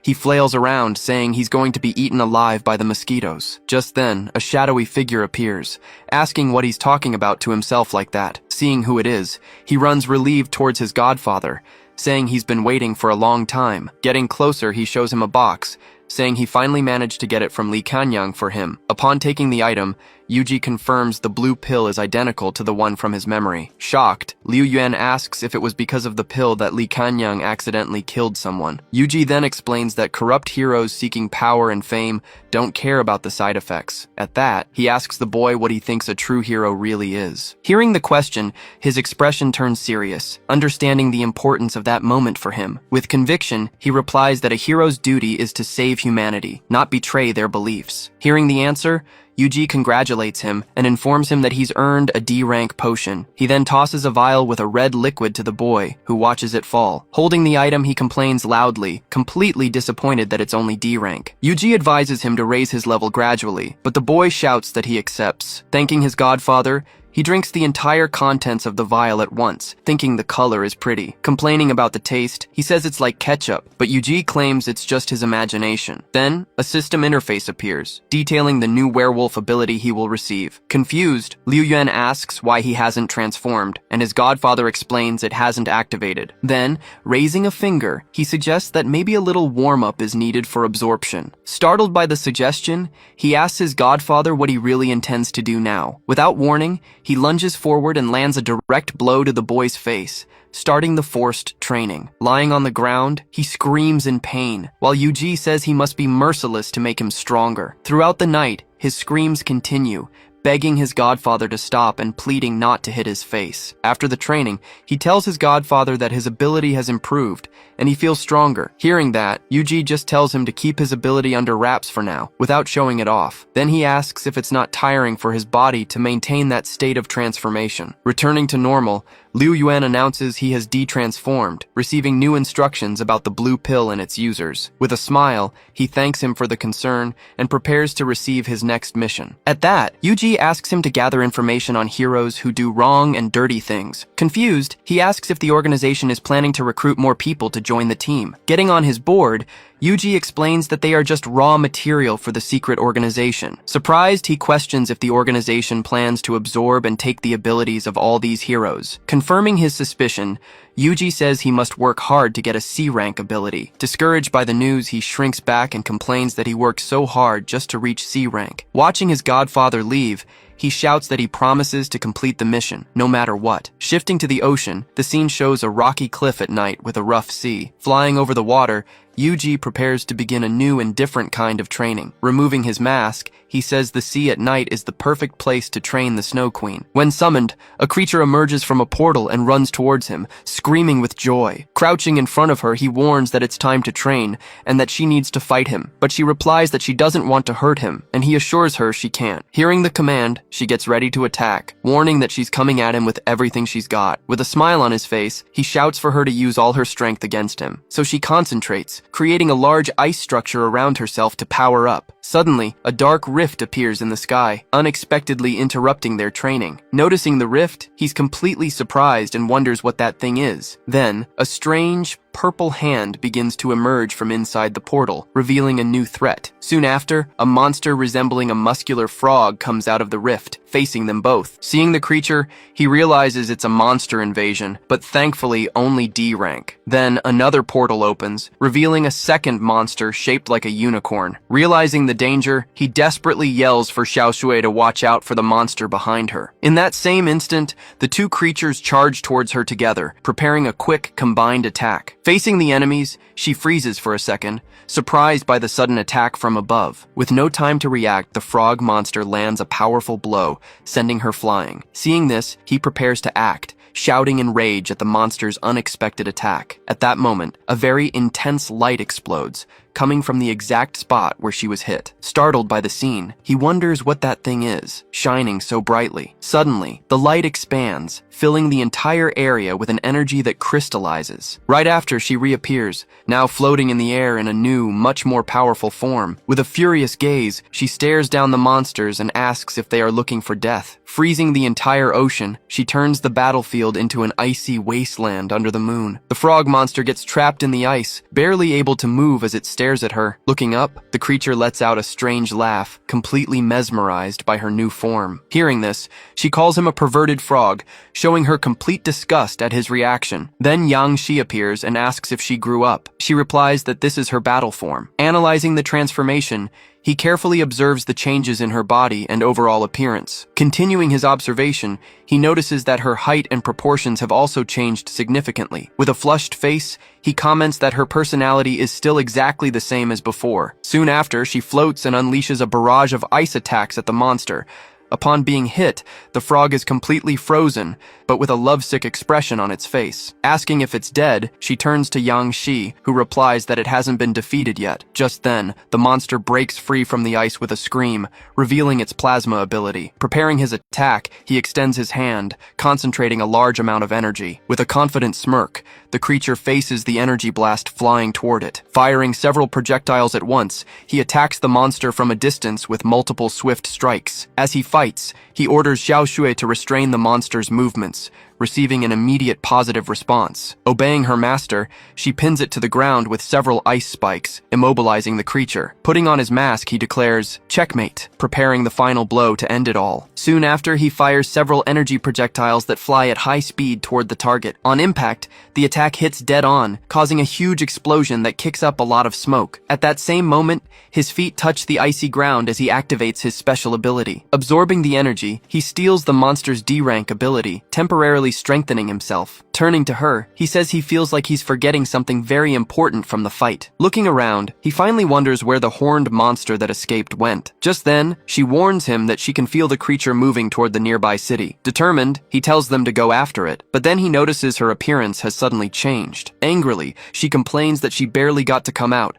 and he's already trying to take over her body. Asking if she's okay, he hears her scream that her real name is Ling Nai. Then, she confronts him and angrily warns that she won't let him get what he wants. In the next moment, she moves in and kisses him, leaving him completely surprised and speechless. Suddenly, she turns back into a child in the middle of the kiss, leaving him totally confused by the situation. Seeing the transformation, he carefully holds her so she doesn't fall onto the icy ground. He then kneels in front of her, asking if she's really the Xiaojue he knows. Still on the ice, the two of them stand in front of each other, trying to understand what happened. Touching her head, He asks if she doesn't remember anything at all about what occurred. She confirms that she doesn't, asking if they weren't just training a little before the commotion. Realizing this, he concludes that she has two personalities that share no memories with each other. Delighted by the affection, she's happy he touched her head and asks for a hug. With an awkward smile, he comments that the only thing they have in common is how clingy they are with him. Seeing that she's sleepy, he tells her she can go back and rest for a bit. Then she says goodbye with a yawn, disappearing immediately after into a magic portal that opens up. Watching the portal close, he is left alone again on the vast, deserted field of ice. Turning toward the horizon, he deduces that the other beast must have headed for the crowds. The scene changes to an empty road near the beach during the dark night. Just then, Liu Yuan appears, driving a car at high speed, singing happily and excitedly. While driving, he notices something moving in the distant sky and tries to focus on it. Confused, he wonders what the hell that thing flying in the dark of night could be. Then the unicorn creature runs across the water, galloping toward the city at great speed. Slamming on the brakes, Liu Yan yells in anger as he sees the monster approaching the unsuspecting beach. Meanwhile, a group of people is having a barbecue on the sand, completely unaware of the imminent danger. Getting out of the car, he tries to warn them, shouting that a beast is coming their way. At that, one of the girls comments that there's someone on the road waving and shouting at them. With contempt, the muscular blonde complains that he's just trying to get attention with his sports car, but the other girl tries to listen more closely, realizing he's shouting a warning about a beast. Once they understand the danger, they are all completely shocked and turn fearfully toward the sea. Suddenly, a giant wave surges forward, sweeping everything away and sending the group into a total panic. Desperate, he hesitates, wondering what he should do and if he should save them. Then he runs into the water, complaining that he didn't used to be the type to get involved in this stuff. Struggling against the current, the blue-haired girl screams for help, nearly drowning in the sea. Just then, a strong hand grabs her wrist, pulling her forcefully to the surface. Soon after, the stronger man saves her, telling her to hold onto a log. Now safe, she yells for her other friend to come to the log to save himself too. Reaching out his hand, he says he's glad she's okay and tries to reach her. Suddenly, the unicorn emerges from the water and hits her friend, sending him flying with its horn. With her face covered in tears, she can only call out his name in complete despair. Soon after, he sinks into the sea and a huge wave forms, making her scream in horror. Still in the water, he tells her to hurry, promising to get her safely to the shore. Crying desperately,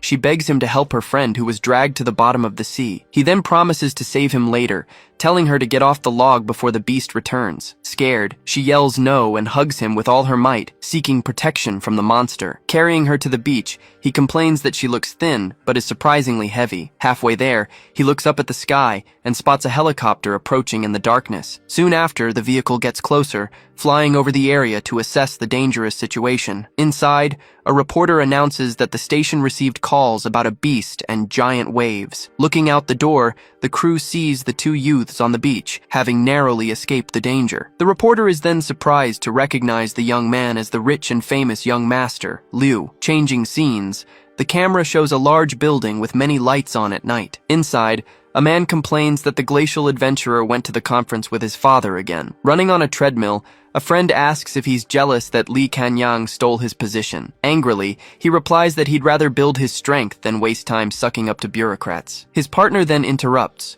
warning him that a beast has appeared on the beach where his brother is. Watching the broadcast, he says the kid would be too scared to even run away, but the image on the screen shows his brother running from the beast, leaving him completely shocked and speechless. In the helicopter, the reporter screams desperately, praying for the heroes to arrive in time to save them. In a rage, the older brother rips the TV off the wall, yelling at Liu Yuan to drop the woman and run. Ignoring the shouts, Liu Yuan protects the girl, facing the creature as it approaches him in the water. With a serious and determined look, he prepares for the confrontation, showing not a hint of fear. Seeing the scene, his friend laments, saying it's over for the kid and there's no salvation. Through clenched teeth, he can only whisper the name of his cute little brother. Suddenly, his friend shouts in surprise, pointing out that his brother can also use a transformation ability. At that exact moment, he transforms into a werewolf, holding the girl as the water explodes around them. Disbelieving what he sees, he wonders if his younger brother really has a transformation ability. Landing hard on the sand, he safely sets her down. cracking the ground with the impact. Looking at him, the girl blushes and calls him a hero, completely impressed by his actions. Flexing his muscles, he boasts, telling her not to get obsessed because he's a legend. He then runs towards the beast, yelling that a real man must kill the monster. The scene changes, and the fight now takes place near some giant rock formations in the dark of night. Arriving there, Yuji comments that he saved the man just in time to prevent an even greater tragedy. He then turns and watches the sea, preparing for what's about to happen. He then says he will now watch the first real battle of his new and eager disciple. Charging at the monster, he faces it in the water while the unicorn warns him to be careful. Dodging the attack, he moves under the creature, preparing a swift and precise counterattack. With a confident smile, he says he was waiting for that attack and grabs the enemy tightly. He then spins it with all his might, creating a giant whirlpool in the water. In the middle of the spin, the monster multiplies, creating several clones to escape and confuse him. The real one then attacks from a distance, firing an energy blast straight at his back. Taking the hit, he is thrown into the water, causing a huge explosion on impact. With a determined look, he tells himself he's no longer a normal human who runs away. Full of conviction, he yells that he'll surpass his brother and the old man to become a hero. Watching from afar, his master says he did a good job and that his opinion has changed. On the beach, her friends ask if the girl is okay, frightened by what happened. Crying, she explains that her friend sacrificed himself to protect her from the sea monster's attack. Hearing this, the two are left completely shocked and speechless by the sudden, tragic news. But she points to the fight, saying that Hiro promised he would rescue her friend. Back in the water, Liu Yan gets up, wondering what the hell is going on with the fight. Trapped in a whirlpool, he complains that he can't move at all. While he's trapped, the creature charges at him, preparing a direct attack with its horn. With no chance to defend, the monster's horn pierces his body, causing a deep and serious wound. The impact of the blow throws him backward, and he falls defeated into the rough sea. The scene changes to a group of civilians fleeing a large explosion during a monster attack. Back on the beach, he appears on the sand, severely wounded in the back by the creature's strike. In the helicopter,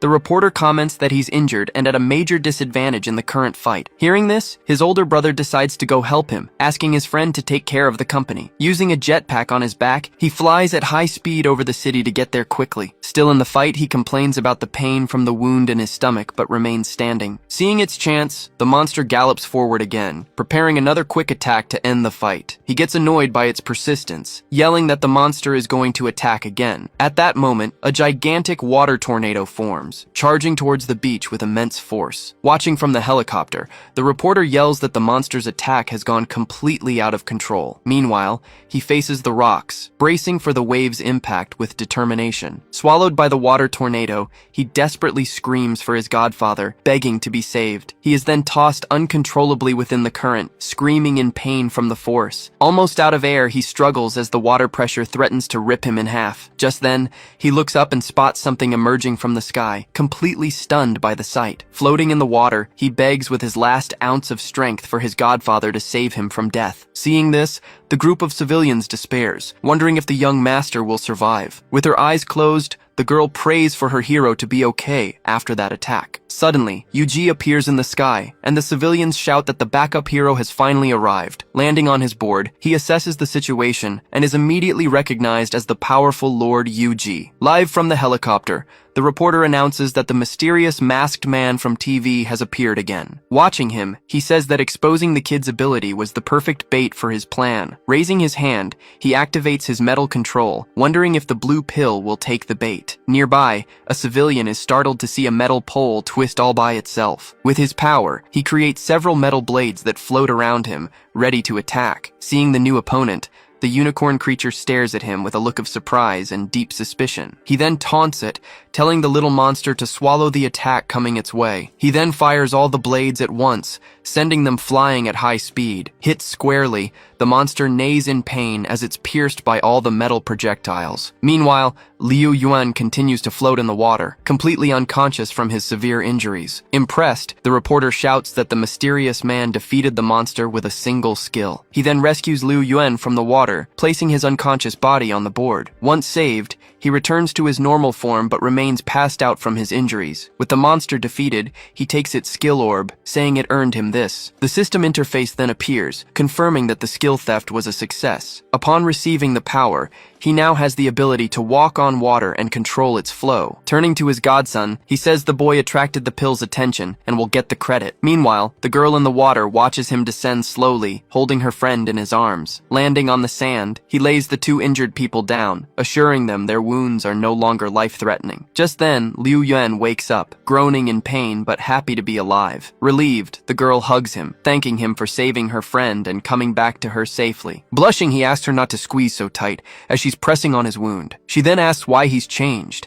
and he boasts that he's a hero of justice. Looking at the moon, he mentally thanks his godfather, promising to serve him to the best of his ability. Meanwhile, the civilians comment that Yu Ji is a true god for his heroic actions. Suddenly, a man in a suit bumps into him, making the young man complain about the unexpected collision. Looking at the man, he recognizes him instantly, shocked to see who it is. The man then accuses him of breaking the law, ordering him to come to the Hero Association. Whispering, one of the civilians asks who he is, as he doesn't see an association mark on him. Liu Yuan explains that he's a bureaucrat who uses the law to do disgusting things. Confronted, he tries to argue with the man, saying he was just saving people on the beach. But the official ignores him, stating he has no authority to use his ability in public. Staring at the man, a voice cuts in, saying the Kunlun Company will handle the matter. In that instant, the hero demon dragon appears on the scene, surprising everyone. Confused, Liu Yuan asks his brother why he suddenly showed up here and now. Analyzing his wounds, he comments that his regeneration is strong and tells him to stay out of trouble. As he leaves,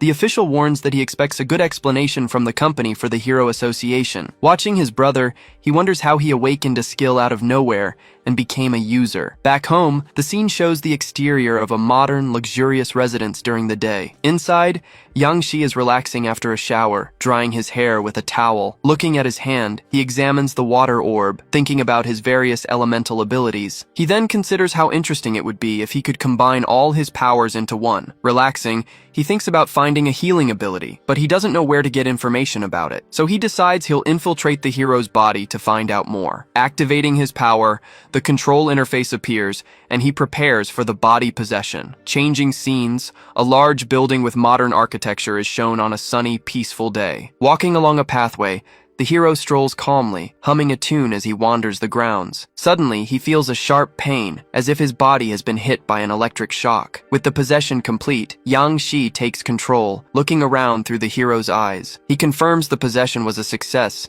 and that he can now move the body. When he tries to use his metal control, he realizes nothing happens, and his ability doesn't work. He then understands that the orb remained in his original body and didn't move with his soul. From a distance, he hears an argument and wonders what's going on. Hiding behind a tree, he watches the scene unfold, trying to understand the situation. In the middle of the fight, a man harasses a woman, telling her she has to follow the company's rules. With a malicious smirk, he threatens her, saying she must either serve him or serve their boss. He then reveals that the boss is great with healing abilities as he pulls at her clothes. Hearing that, he realizes he's finally found a clue, saying that even God is on his side. Without hesitation, the man rips her clothes, trying to take her by force against her will. Crying in despair, she screams that she doesn't want to go, begging him to leave her alone. Suddenly, a swift blow hits the man, sending him flying and making him cry out in pain. The impact sends him crashing through the bushes, landing on the other side with leaves flying everywhere. Getting up furiously, he shouts, asking which bastard dared to hit him like that. Stepping out from behind the tree, he reveals himself and says he will punish him in the name of justice. Confronting him, the green-haired man asks why he's getting involved. Protecting the girl, he asks how the man would feel if his own daughter suffered the same. With disdain, the man says she wanted this chance, even if she was suffering on the outside. Hearing that, she screams in despair, telling him to stop talking nonsense and that she never wanted it. He then advises her to think carefully, as this kind of deal never truly ends. Thanking him for saving her, she says he's a good person, leaving him silent for a moment. Turning to the man, she calls him trash, making a face of contempt before leaving. Soon after she leaves, letting the two men stare each other down in the middle of the path without a word. Thinking to himself, the man with glasses remembers his transformation only lasts 15 minutes and requires food. Angrily, he yells that the hero will face the consequences for letting her escape. With his arms crossed, he asks with a smirk, what exactly those consequences would be. Leaping to attack, the man shouts for him to get ready because he's going to leave him completely crippled. Just then, he puts a pill in his mouth, showing he was prepared for a confrontation. Then he transforms, activating his hero suit with the words, "Sour and Spicy Transformation." Completely shocked, the man with glasses can only scream, not believing what just happened. Without giving him a chance, he lunges forward and lands a direct blow to the chest, sending his opponent flying. The impact sends the man tumbling across the ground, landing near some bushes. Turning around, he notices the man has vanished and wonders what could have happened. Then the man reappears, saying he'll just wait for the 15 minutes of his transformation to run out. Hearing this, he questions if his time limit is really 15 minutes. Back in his body, Yang Shi explains that the orb enhances the mental spirit connected to the soul. He continues, saying the hero only lasts 15 minutes because he can't control his energy, but he can use his spiritual power to unleash his full strength, making the transformation last. With a confident smile, he prepares to show his true power, surprising his opponent. Using his perception, he locates the man hidden on top of a building, ready to attack. He then leaps forward, saying that weaklings always like to hide from others. Upon finding him, he grabs him and asks how he was found, and if he is a hero. With a smile, he says that perhaps the man doesn't know, but he's been hiding his power. Defeated, the man begs to be released, promising to give him benefits from the God Dragon Company. Holding him by the collar, he says he won't let him go, knowing he'll just cause more trouble. With a malicious grin, he says the man has reminded him of something very important. Scared, the man with glasses asks what he's planning to do right now. Then he attacks him from behind, making the man scream and ask if he's gay. Scared, the man asks them to talk instead of using violence to solve things. Yang Shi then explains that the plan is to teach him a lesson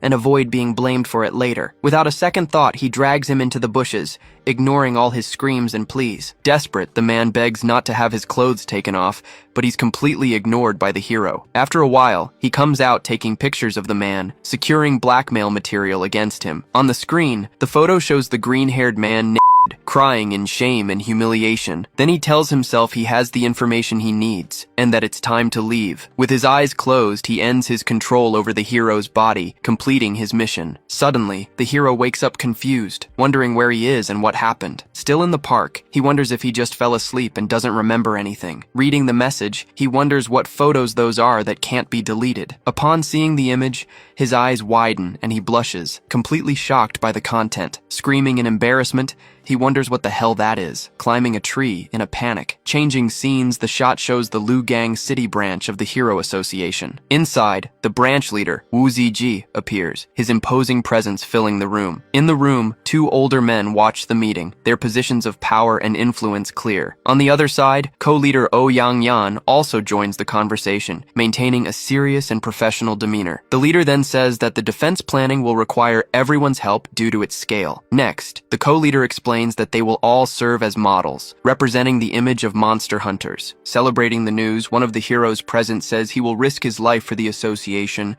and defeat heroes. Listening to the conversation, the older man thinks the intention is to send an A-rank hero. He also concludes the intention is clear, as whoever has the image of a hunter makes a lot of money. Excited, the other heroes comment that the most important key to success is information. Furthermore, they know that in the world of beasts, there are items to improve skills and weapons. With a smile, one of the young men says that the strongest one has the final say. With an ambitious look, he says he can't wait to get the special skill items. Meanwhile, Yang Shi activates his clone ability, creating a copy of himself in his house. Looking at the copy, he says it's strange to see himself that way, but he gets ready. His clone then begins to wonder how he should combine his plasma and metal abilities. He then decides to dismantle the mind control to improve the plasma and get a support ability. With his hands, he fuses the abilities, creating a new B-rank ability called Shadow Swap. Soon after, he inserts the metal and water abilities into his clone's back, transferring the power. Touching his chest, he instructs him to be as cold and domineering as the real Yuji. Then, a transformation interface appears, and his clone changes, putting on a new and different mask. With his new look, he faces his creator, ready to receive his orders and fulfill his mission. With a smile, Yang Shi sends him to become the second saint to harvest the snake's ability. The scene changes. A plane lands in Shazhou City on a sunny day. Stepping off the plane, Yang Shi sets foot in the city, ready to begin his new infiltration mission. Walking with his suitcase, he remarks that he didn't expect to be so popular and well-known. Then a taxi stops in front of him, and he wonders what the driver wants. Offering a ride, the driver asks if he's a tourist from the first area and needs help. Without a word, he gets in the car, and the taxi speeds off through the streets. On the way, he reads a message on his phone, confirming the information has been sent to his email. Meanwhile, the driver recommends he visit the city's large, popular casino. He also offers to take him to a place with girls, saying he's young and handsome. Showing a photo, the man says the girls are enthusiastic and the cost isn't high. Hearing the offer, he thinks about how chaotic this city is, full of strange dealings. Soon after, the driver announces they've arrived at the hotel, stopping in front of a building. When he goes to pay, he's shocked by the amount, realizing it's much higher than he expected. Looking at the meter, he notices the fare has been multiplied by 5. Angrily, the driver says he's giving him his first lesson in the city's second area. Pointing a gun, the driver asks if he'd hesitate to choose between his life and his coins. With a cold gaze, he says he won't hesitate, but he's the one who will be teaching the lesson. Arriving at the hotel, the receptionist hands over the room key, while the driver carries the bags. Without turning around, he simply says thanks, leaving the driver with an expression of anger and frustration. Seeing this, the female employees comment on how he managed to make a barbaric driver carry his luggage. While one wonders if he'll ask her to dinner, the other is speechless. Entering the elevator, he tells the driver he's leaving and that he should treat people better. Going up to the 37th floor, he prepares to find his target and proceed with the plan. Walking down the hall, he looks at his phone, reading the file on his target from the Saint organization. The information says the user Fake Boxer is in room 4411 on this very floor. Then he transforms, activating his new mask and preparing to infiltrate the room. Reaching the door, he approaches silently, ready to enter and surprise his target. Using his ability, he slips under the door, entering the room without a sound. Once inside, he materializes again, ready for the confrontation to come. Walking through the room, he calls out to his target, telling him to come out with a sinister laugh. Just then, the mission's target appears, asking for a hug from 2 girls on the bed. Hearing the intruder's voice, one of the girls turns, completely stunned by the sight. Suddenly, several tentacles erupt and attack him, making the 2 girls scream in pure panic. Seeing the shadows surround him,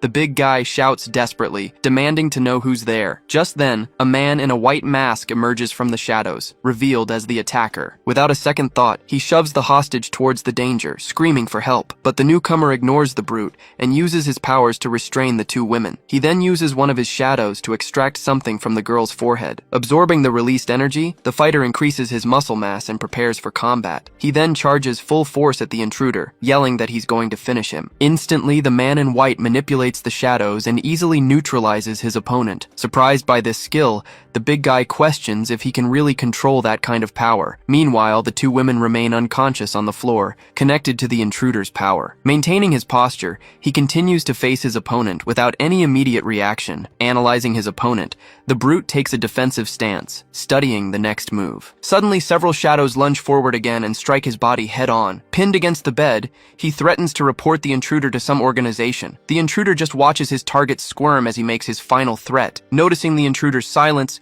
the brute lunges with a punch, demanding an immediate response. But the attack lands squarely on the masked man's face, who doesn't even move an inch. Believing he's won, the big guy celebrates, saying he finally landed a hit. However, his arm simply passes through the target's body, leaving the fighter in total shock. In that same instant, the masked man grabs his fist with surprising strength. Straining with all his might, the fighter uselessly tries to pull his arm back, but it's too late. Completely terrified, he begs for his life and warns that a priest won't forgive him. Ignoring the pleas, the intruder simply rips the mask from the face of the desperately crying man. Seeing this, the masked man just says he's too weak and continues his assault. Then, he grabs the man's head forcefully, who screams in pain from the grip. Placing a hand on his face, the intruder begins to extract an energy from his body. A moment later, a sphere of light is removed, revealing that his ability has been stolen. A system window describes the stolen power, called the C-rank Mask of Fear. Powerless, the man demands his ability back, but the intruder has other plans. Activating a new function, he begins to use a mind control power against the fighter. Entering the opponent's mind, the intruder accesses his deepest and most secret memories. Going back in time, it's revealed that the man was found on the brink of death. Then a priest approaches and offers him a new life in exchange for his loyalty. With the deal struck, an intense energy begins to completely heal all his wounds. As he stands up, he's shocked to realize he has truly been reborn and has no injuries. Soon after, he bows in gratitude and swears eternal loyalty to his savior. Under control, the man leaves the room to follow the orders received from the intruder. Arriving at a port, he walks towards a large white cargo ship. Nearby, he looks around to ensure the area is completely secure. Then, he focuses his attention on a red container standing among the others. Analyzing this memory,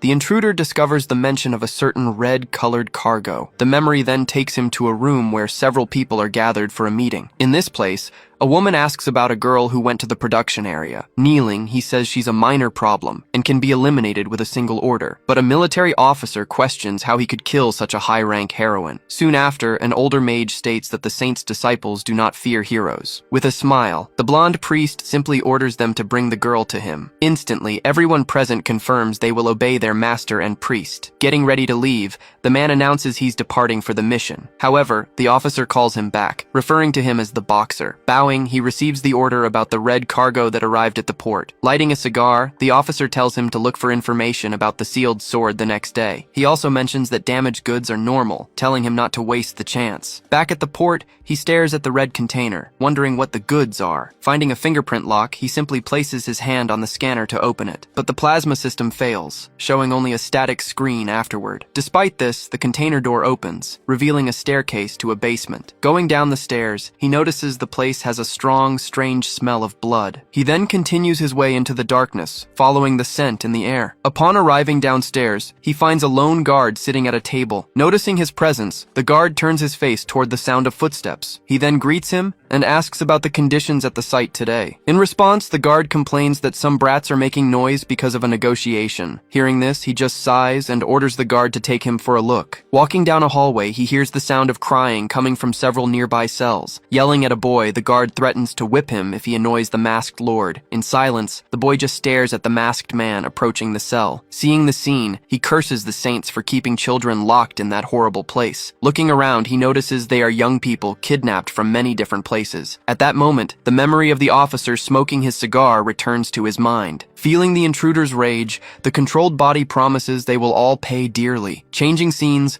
a man threatens to whip the prisoner to death. Chained to the wall, a black-haired young man takes several blows to his back without reacting. Furious, the blonde guard yells that the prisoner dared to bite him during the violent punishment. Arriving on the scene, the masked boxer orders the guard to stop the assault immediately. He then explains that the troublemaking young man attacked him and bit his ear. With a defiant look, the prisoner stares at the two men without showing any fear. Seeing his reaction, the masked man asks the young man the reason for his actions. But the guard interrupts, saying he obviously had bad intentions towards someone. Soon after, a blue-haired young man arrives and reveals he wanted to attack his sister. Hearing this, the masked boxer turns his face, completely shocked by the new information. In the corner of the cell, a little girl is huddled on the floor, trembling with fear of everyone. With a smile, the young man says, "It's a shame she's scared to death." Then, he greets the masked man and asks if he liked the blondes he recommended. He replies that he did, but he came to check the merchandise for the Navy's military lord. Ending the conversation, he orders them to release the prisoner as he still has some value. Grabbing the young man's face, the blue-haired one says he's worth a lot. Full of hate, the prisoner shouts that he swears he will still manage to kill them all. At that, the masked man tells the young man to hang on, because he will get what he wants. Suspicious, the blue-haired man asks if he understands the language the boy is speaking. With his hand glowing, he confirms he will grant the prisoner's wish right now. Suddenly, he lands a swift blow directly to the blue-haired guy's chest. Not understanding, the man who was hit asks why he is doing that to him. Revealing his identity, he says he came from the same area and is not the fake lord. Then, his silhouette is seen delivering a final, decisive blow to his target. Confused by the scene, the other two guards ask what just happened there. Unleashing his power, he calmly warns that they will all die in that place. Furious, the blonde guard charges forward, yelling a curse, and attacks with everything he's got, but he is stopped mid-air, completely immobilized by the new enemy's powers. Instantly, a powerful plasma energy begins to form around him. Being electrocuted, the guard screams in pain while the other accomplice just watches the scene. Terrified by the scene, the last guard is completely paralyzed and starts to break into a cold sweat. Soon after, he is also attacked by the shadows and screams in pain as he is defeated. Their abilities stolen, the guards' bodies are left behind near the cell. Watching everything in silence, the chained prisoner stares as his mysterious and powerful savior approaches. Next, the masked man shows the two powers he just stole from the guards. Regaining his courage, the young man introduces himself as Ye Fan and asks who he is. Still on his knees, the young man insists on asking who the man in front of him is. Answering the question, he says he came to save him and that he saw what they were doing. Placing a hand on his shoulder, he tells the boy he will understand everything soon. Then, he uses his energy to break the chains that held Ye Fan to the wall. Now standing, the young man watches his savior turn towards the cell door. Running to the corner, he hugs his sister tightly as she cries with relief. Seeing this, the masked man says the girl's name, surprising her older brother. Just then, more guards appear in the hallway and yell for everyone to capture the intruder immediately. Without hesitation, he charges forward, yelling that those scum will die, and attacks with his shadows. His power cuts the first opponent in half, who screams as he is split in two. Soon after, another guard's head flies through the air from the impact of the blow. In the end, he stands amidst the bodies of the enemies he just eliminated. But a red-haired woman appears, saying she found the whole scene very impressive. Introducing herself as a heroine, she suggests to her partner that they surround him together. With a smile, the man with face paint agrees and prepares for combat. With the spearman ready, the heroine tells the masked man to attack first to start the fight. At that, the red-haired hero decides to use his music and prepares to attack. Activating his power, he creates an energy disc and throws it towards everyone. At the same time, the imprisoned children scream in pain, affected by the music's power. Feeling the pain, the masked man realizes he needs to act quickly to protect the younger ones. Pretending to be stunned, he starts moving strangely, tricking his opponent. Believing he has won, the hero charges with a strike and yells for his target to die. In the same instant, the masked man vanishes into thin air, easily dodging the attack. Reappearing right above, he surprises the hero in the suit, who didn't expect such speed. Then he lands a direct blow on the hero's back, who screams from the impact. Fallen on the ground, the man in red desperately screams for help, begging to be saved. Soon after, the spearman charges with his flaming weapon to strike the masked man, but he uses the fallen hero's body as a shield to protect himself from the blow. Piercing through both of them, the spear impales the masked man, who shows no reaction. In silence, he just stares at the weapon stuck in his back, ignoring all the pain. Yelling in rage, he smashes the ground with a devastating blow, shattering the floor. Shocked by the scene, the spearman asks why he betrayed the organization like that. Even injured, he just coughs and returns the question, wanting to know the reason for the betrayal. Looking at the children, he reveals he did it all for them and for justice. But the spearman laughs at the idea, warning that the military lord is already on his way. With a smile, he says he will kill everyone who approaches, with no exceptions. Facing his last opponent,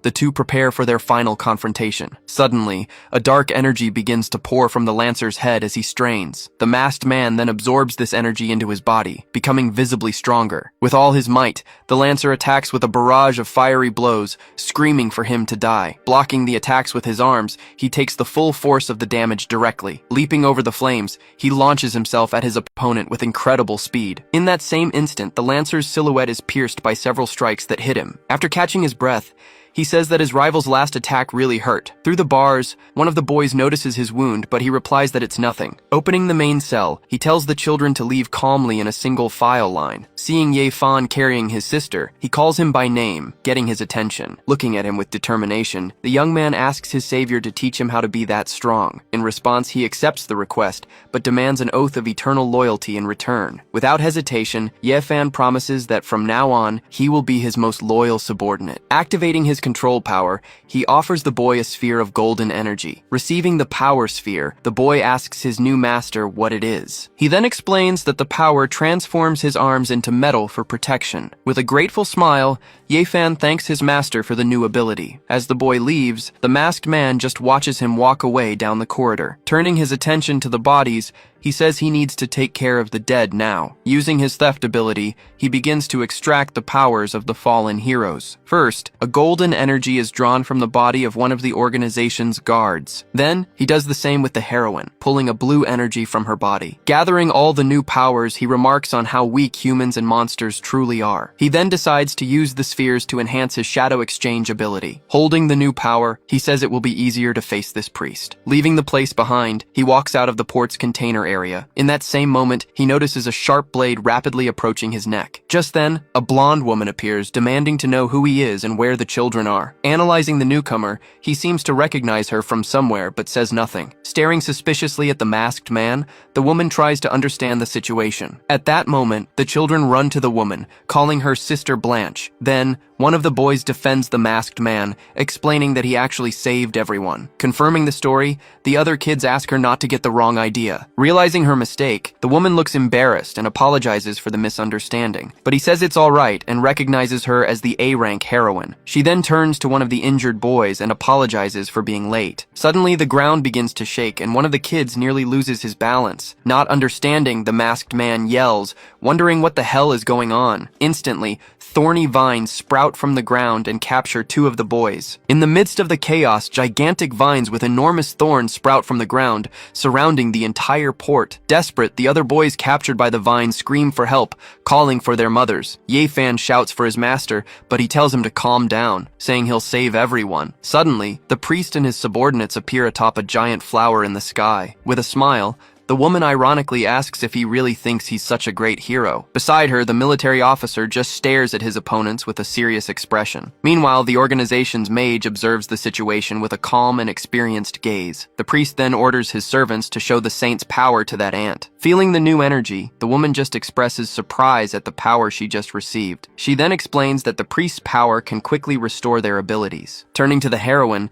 the priest warns that she can't touch his property. He then threatens that the traitor will die, but the masked man questions his certainty. Analyzing the enemies, Blanche notes that the support priest will be their biggest problem. She then yells that the Hero Association is already on its way. Ignoring the threat, the priest just lets out a completely mocking laugh. Ordering a swift attack, the priest commands them to capture the heroine before help arrives. Without wasting time, Blanche unleashes the seal on her sword, revealing its full power. Impressed by her strength, the masked man acknowledges the power of an A-rank heroine. With her sword glowing, she charges forward with a powerful strike toward her opponents. To stop her, the mage uses his sand magic to create a protective barrier. Instantly, a gigantic wall of earth rises and blocks the heroine's path, but she leaps over it, shattering the barrier to pieces and continuing her attack. Next, the military man uses his power to seal the heroine's movements in midair. Using water, he creates a powerful whirlpool to trap the woman and nullify her power. However, she breaks free easily and launches an energy slash from her sword at him. Suddenly, she realizes something is wrong, and her face twists in complete shock. At that moment, the woman from the organization uses one of the hostages, placing him in front of the attack. Struck by the blow,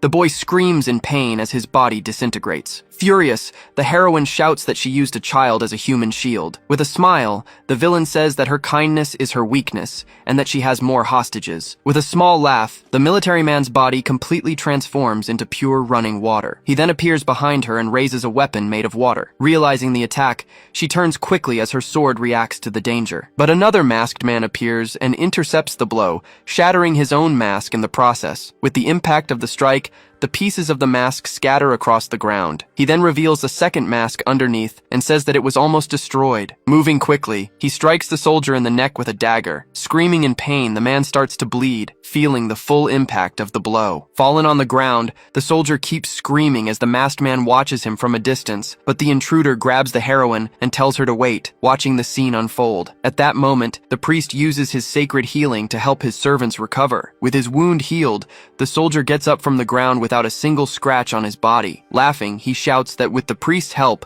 they are all immortal. Right after, the priest casts a power buff on his 3 servants at once. With this new energy, the trio prepares to attack the 2 of them with full force. He then realizes the buff has temporarily boosted their powers to A rank. Floating in the air, the mage begins to join his hands and generate energy. Desperate, Blanche yells that his spell will exceed A rank with the buff. Worried, He realizes the damage could hit the children and that he needs to stop him. Turning to his ally, he tells her to handle the other two and leave the rest. With his fingers glowing, he simply tells her to trust him and gets ready to act. Despite his mysterious nature, Blanche feels she can trust the masked man and his combat strategy. So, she prepares to fight with all her might and shouts that she'll clear a path. Unleashing her seal of agility, she dashes forward with incredible speed towards the soldier ahead. Mid-dash, she lands a direct sword strike to her opponent's chest. Unable to defend himself, the soldier curses and yells for his companion's help, but the woman in red just complains that she's already told him not to call her that. Right after, she uses her rose charm power to attack the heroine from a distance. Feeling her strength wane, Blanche realizes the enemy's power has weakened her. The villainess then reveals that her body awakens desire and weakens her target's strength. Meanwhile, the soldier uses his ability to create several water clones and surround her. Grabbing the heroine, one of the clones asks if she wants to be pampered by Big Bro over here, but she releases a spiritual seal, creating a barrier of light against the nearby clones. Surprised, the villainess says she didn't know the heroine had that kind of power. In that same instant, the light barrier expands and hits the woman head-on. Fallen on the ground, the villainess realizes the effect was good and it awakened her desire. Bleeding from the mouth, the villainess doesn't understand how the heroine managed to do that to her. Just then, the mage joins his hands and yells for his summon to finally come out and fight. With a roar, a giant earth dragon emerges from among the port's shipping containers. At the same time, the masked man's shadows climb the vines to save the trapped boys. Then the dragon roars towards the heroine, who braces for the coming fight. Completely shocked by the summon, Blanche is paralyzed with fear and can't move, but the masked man runs and shoves her aside, saving the heroine from the monster's imminent attack. Right after, he turns to the dragon and fires a blast of energy at it. Feeling the power, the dragon is hit by an energy that paralyzes it instantly. With a smile, the masked man snaps his fingers and prepares for the next step. In that same instant, the dragon's body explodes into 1,000 pieces,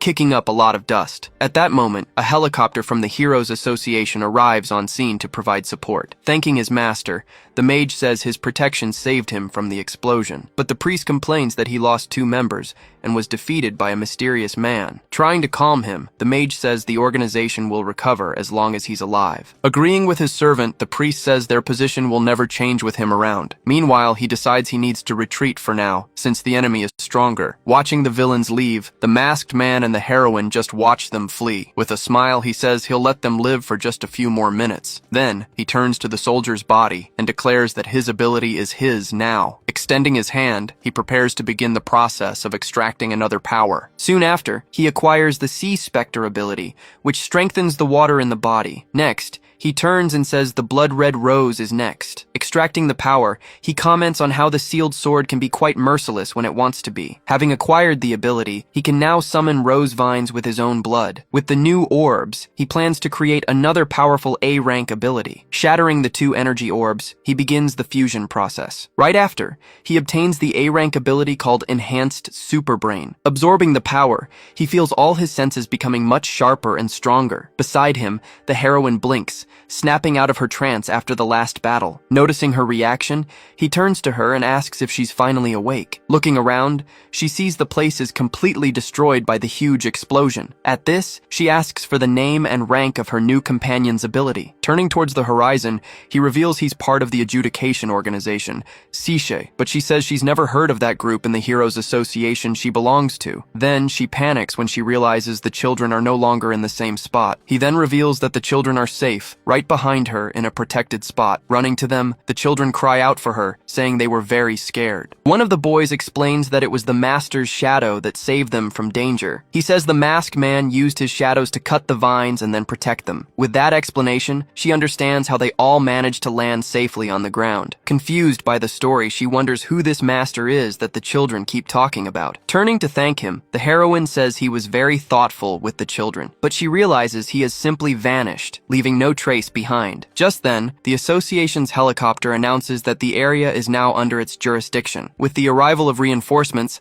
several agents descend from the helicopter to analyze the scene. Soon after, a reporter and her cameraman approach to do a live report. Anxiously, she says it's her first interview and asks what she should do now. He replies that she should go interview the sealed sword heroine first. Approaching, the reporter introduces herself and asks to interview the heroine. With a smile, Blanche introduces herself as the association's A A-rank heroine. At the same time, the live broadcast begins, with several comments appearing on screen. The reporter then asks what happened, since the port is a complete mess. Explaining the situation, Blanche says she came to save children from an illegal trade. Meanwhile, the reporter comments that she's heard of this criminal organization and its activities. But the heroine says it wasn't easy to get the information to save the children. Watching the interview, people on the streets demand the association punish the evil saints. Blanche then reveals she couldn't have done it alone, and that she received some mysterious help. Surprised by this revelation, the reporter asks who this mysterious person was that helped. She then describes that he had combat skills superior to hers and a unique power. Pointing to the crater,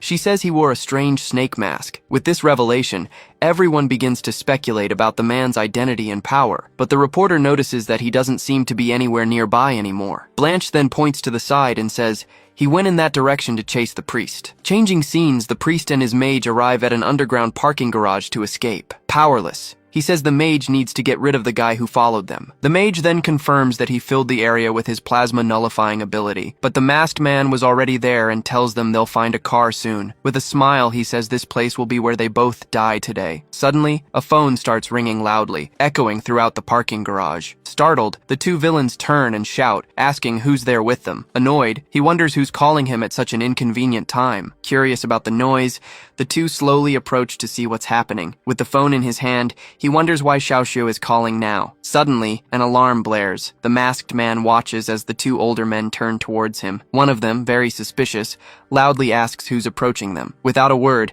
the masked man's system activates a quick outfit change right in front of them. He then appears with a new look and answers a call, surprising the old man. Seeing that he looks like a commoner, the old man suggests they watch him carefully before jumping to conclusions. On the phone, he asks the young woman where she is, questioning if she wasn't at home. She excitedly replies, revealing she's in a helicopter flying over Shazhou City. Hearing the name of the place, he is completely shocked by the news he just received. He then asks why she came, since the city is in absolute chaos. Wanting to know the reason, he asks more seriously what kind of job this is. She then explains that she's become a journalist for the Hero Association and will be interviewing him soon. Realizing the situation, he is speechless as he understands what just happened. Analyzing the situation, he concludes that with the association's help, she'll find him in no time. He then says he'll prepare a gift for her, saying goodbye and arranging to meet up. Watching from afar, the blonde man comments with envy that he was just talking to his little girlfriend. Activating his power, he changes his look again to prepare for combat. Realizing the trick, the blonde man shouts desperately, warning that they've been fooled by him. Right after, he appears at the end of the hall in his masked suit, completely surprising the duo. Without wasting a moment, the old man summons two beasts and shouts for them to attack him. Moving quickly, he dodges the creature's first attack with a precise blow to its body. With a smile on his face, the blonde man says they need this kind of beast to defeat him. Meanwhile, the old man explains that each creature can easily face an A-rank enemy. Caught by surprise, he manifests a new power in his hands to counterattack. In that same instant, his strike pierces through both creatures, defeating them with extreme ease. Appearing behind the blonde man, he lands a fatal blow that pierces through the enemy's chest. In complete shock, the blonde man asks how this is possible, thinking he used electricity, but he reveals to the old man that he actually possesses two elements, to everyone's surprise. Sensing death is near, the blonde man begs to be spared, promising a reward. Demanding silence, he states that people live for justice, not for mere benefits. Then, he finishes off both men at once, who scream in pain. Desperate, the blonde man ingests several blue objects to increase his strength and fight back. Jumping back, the masked man moves away as the fallen blonde shouts about the blue pill. Then the blonde man gets up from the floor, unleashing a great power around him. With a look of hatred, he says he was forced to use his last resort. He then brings his hand to his mouth and bites his own finger with great force. Right after, he shoves a rod down his own throat, screaming in pain from the process. Observing the scene, the masked man says the sensation is the same as Blanche's sword. At that, a large golden spear fully materializes in front of everyone present. Holding the weapon, he boasts about having the Spear of Judgment and prepares his attack. Raising the spear high, he concentrates a large amount of energy for the strike. Summoning his power, several energy portals appear, creating dozens of spears in the air. Pointing at the masked man, the spears are ready to be fired at any moment. With a furious shout, he orders the criminal to be sent to his final judgment. With nowhere to run, the masked man is surrounded by the projectiles raining down from the sky. Moving at high speed, he manages to dodge the first strikes coming his way. Even while running, he realizes the attacks keep following him everywhere. In a moment of carelessness, one of the strikes grazes his arm, causing an injury. Seeing the wound, the blonde man laughs and tells him to keep running and jumping. Kneeling on the ground, he realizes the destructive power of the attack is very dangerous. Looking up, he understands that the light on the ceiling instantly detects his location. Surrounded on all sides, he then asks if they are going to compare speeds now. Laughing at the question, the blonde man asks if there is anything faster than light. In that same instant, everything around him seems to freeze completely, stopping the attack in midair. Activating his super brain, he simply scoffs at the idea of fighting against the speed of light. With his power, the spears of light freeze completely in the air before hitting their target. The blonde man stands frozen in confusion, surrounded by several shadows that appear out of nowhere. Instantly teleporting, the masked man appears in several places at once, holding a dagger. Right after, his clones position themselves around the enemy, preparing a joint attack. Then, they all charge at once, hitting the blonde man with multiple simultaneous cross strikes. While this happens, time remains stopped, and the spears of light stay frozen. With a simple command, he orders the time paralysis to be lifted immediately. Hearing the command, the blonde man is completely confused and scared, not understanding what's happening. In that instant, the spears start moving again, but now towards him. Unable to react in time, he is hit head-on by all the projectiles. Gravely wounded, he realizes the enemy actually has 3 different abilities. Feeling his body heal,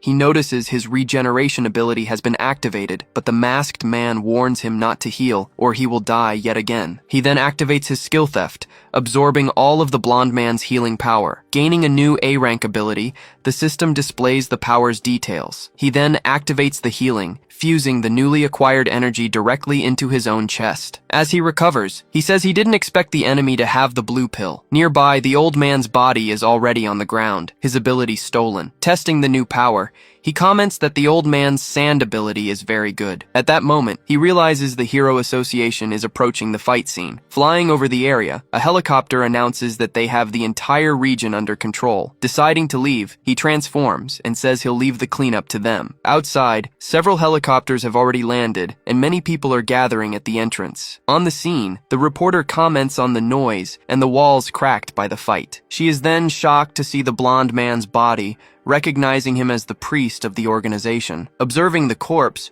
people comment on who could have killed such a powerful man. Right after, someone points to the second body, identifying the priest's subordinate lying there. Completely horrified by the scene, the reporter covers her mouth and apologizes on air. Feeling nauseous, one of her colleagues asks her to go rest for a bit. Moving away from the group, she leans against a wall and starts coughing heavily. Just then, he appears, offering a bottle of water, and she asks, surprised, what he's doing here. With a smile, he explains he was nearby and knew she had come here. Feeling embarrassed, she complains that he's never seen her at a good moment, only when she's making a fool of herself. Hugging her, he says it doesn't matter, because she's beautiful no matter what. Looking for her, the cameraman asks if she's feeling a little better. Then he turns and sees the two of them hugging in a corner, not knowing what to say. Getting an idea, he announces that the rescue team has saved the girl kidnapped by the organization. Still in the hug, she is surprised to hear the news about the interview with the girl. Changing scenes, a man comforts 2 children who were rescued from the confrontation site. Breaking the hug, she says she's going over there and asks him to wait for her. Watching her leave, the cameraman cries for not having had a chance with her. Now with the child, the reporter comforts her with a gentle voice and a smile. Watching everything from afar,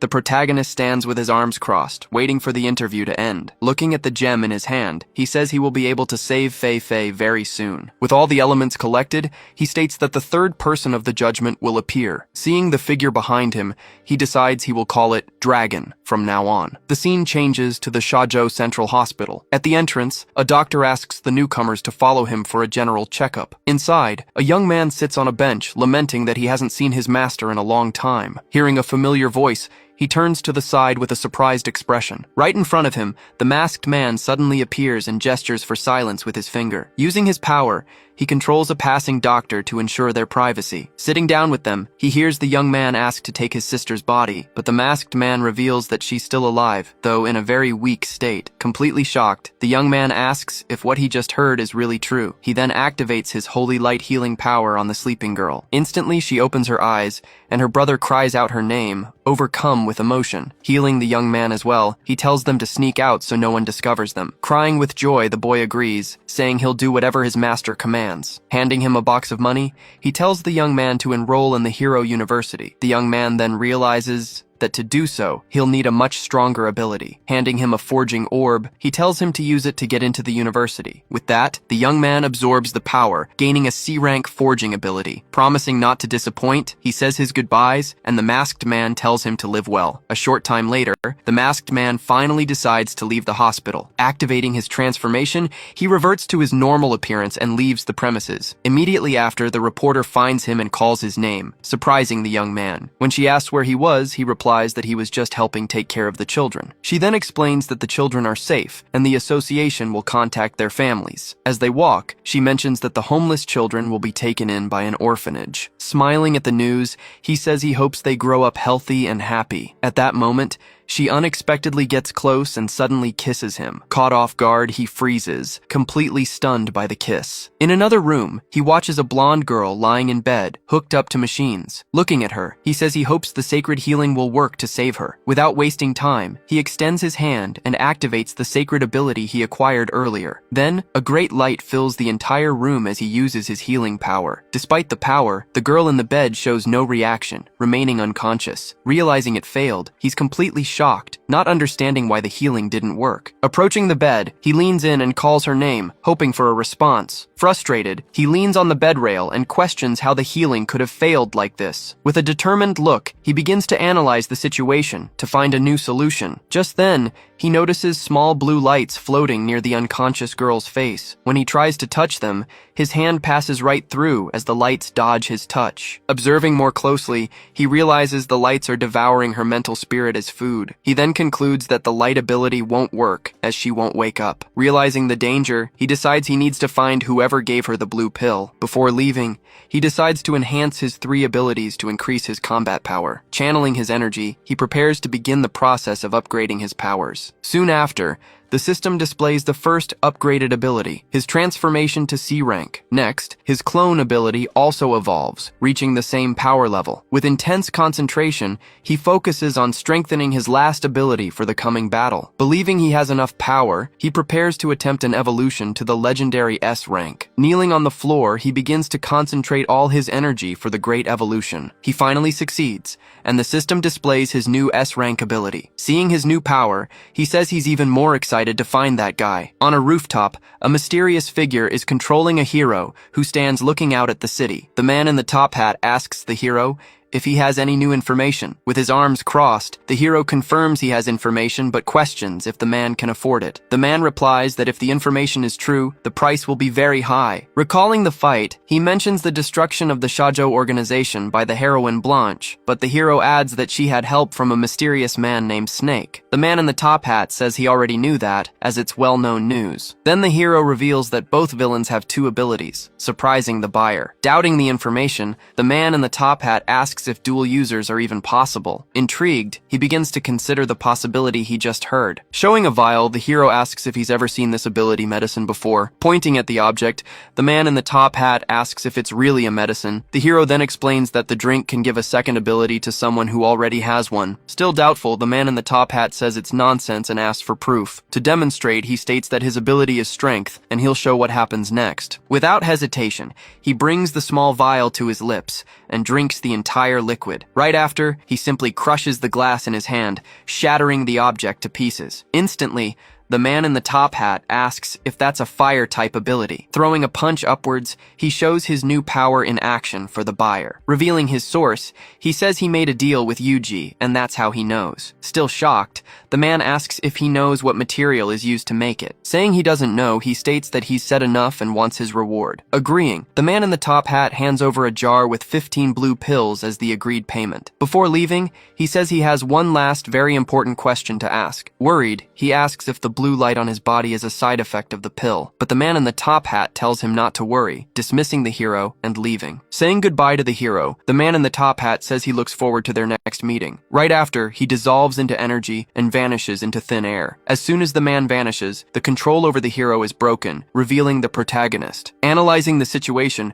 he wonders what scheme is behind such a dangerous side effect. Walking across the rooftop, he finds a blonde man sitting on the ground, completely desolate and sad. Hearing a child's voice, the blonde man looks up, his eyes welling with tears. The man then throws away the vial of blue pills, looking as if he has given up on everything. Seeing this, the protagonist tells him to stop taking the pills for his daughter's sake. Just then, a little girl appears at the door, looking around with a confused expression. Running to him, the girl asks why her father is sleeping on the rooftop. Waking up confused, he hears his daughter say he lied about celebrating her birthday. Just then, the little girl finds the jar of pills on the ground and asks what it is. Scared, he asks her to give it back, warning her that it's not a toy. Trying to understand, he realizes he has no memory of when the trade was made. Letting it go, he calls his daughter over so they can go cut the birthday cake. Back at the office, he's using the printer while a colleague watches him from his desk. His colleague then sarcastically asks if he even remembers to come to work anymore. Soon after, someone else asks for help with a crazy guy who wants to post a missing person notice. Showing the paper, he presents a notice for a missing cousin named Li Ye Tian. Reading the notice, the man says in confusion that he's never heard of that name before, but the protagonist says it's a code and tells his colleague to get out of the way. Suddenly, an alarm blares, warning of a disaster-level A monster invasion. Hearing the alert, the employees panic and run desperately through the office. Realizing the location, he notices the attack is near where he lives. Without wasting a moment, he calls Xiao Jue, worriedly asking where she is. On the call, she struggles to reply that she's at the condo and there's a monster. Hearing a scream, the call suddenly drops, leaving him in complete despair. Seeing this, his colleague asks if something happened to Sister Lin. Ignoring the danger, he runs off as his colleague says he's no hero. Running towards the building, he desperately screams Xiao Jue's name. Thinking about the danger, he tells himself he can't lose her, no matter what. Arriving on the rooftop, he finds a giant monster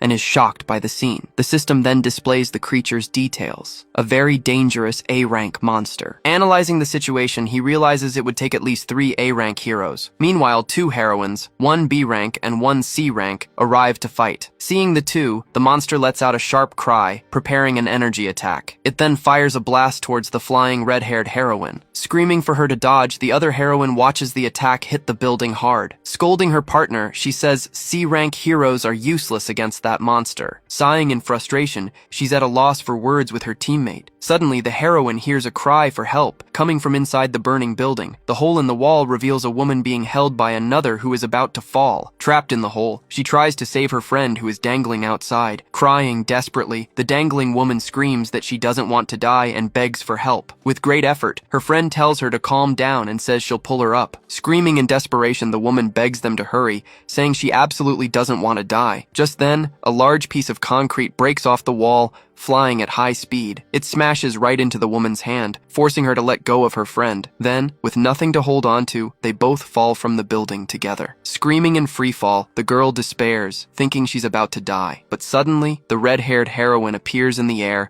and catches her firmly in her arms. Relieved, the girl asks if she's dead, as the heroine introduces herself and says she's safe. Flying through the sky, the heroine carries the girl to safety, away from the immediate danger. At that moment, the TV reporter notices the other woman still hasn't been rescued. Then, everyone sees the other girl falling alone at high speed from above. In that same instant, a blur flashes by so fast that no one can see what happened. Confirming the rescue, the reporter says something flew by and saved the other girl. In the distance, the other heroine screams desperately, telling everyone to dodge the attack. Right after, the monster's attack heads towards a news helicopter. Using her power, the heroine unleashes a gust of wind to try and stop the blast, but the explosion still hits the helicopter, which sways from the impact. Nearby, the red-haired heroine also feels the shockwave from the exploding attack. Meanwhile, the masked man lands safely on the ground, carrying the girl in his arms. Setting her down on a bench, he apologizes for the slightly clumsy rescue. Touching her face, he apologizes for being a little late to save her. He then uses his ability to heal her arm, which was injured in the fall. Wrapping her in his cloak, he says she's healed and won't feel any more pain. Still confused, She slowly opens her eyes, trying to understand what just happened. Seeing the masked man, she asks if she's dead, still not believing she was saved. Recognizing the mask, she asks if he's good or evil, and if he was the one who saved her. But he says he was just passing by, not wanting to expose his identity and cause trouble. Stepping onto a platform, he tells her to go to the shelter and evacuate the area. Screaming for him to wait, she watches him fly away, disappearing into the city sky. Watching him leave, she finds it strange, but feels like she knows him from somewhere. High above, he activates his ability and creates a clone to help with the mission. Granting it powers, he says the clone will have healing and ice abilities. Deciding on its gender, he declares that the clone will be a girl from now on. Instantly, the clone transforms into a girl with a new appearance. He then announces the birth of the third member of Judgment, named Rabbit Mao. Giving the order, he sends the clone to save people in danger and prevent more deaths. With that, he turns to face the monster, which notices the arrival of a new person. High atop another building,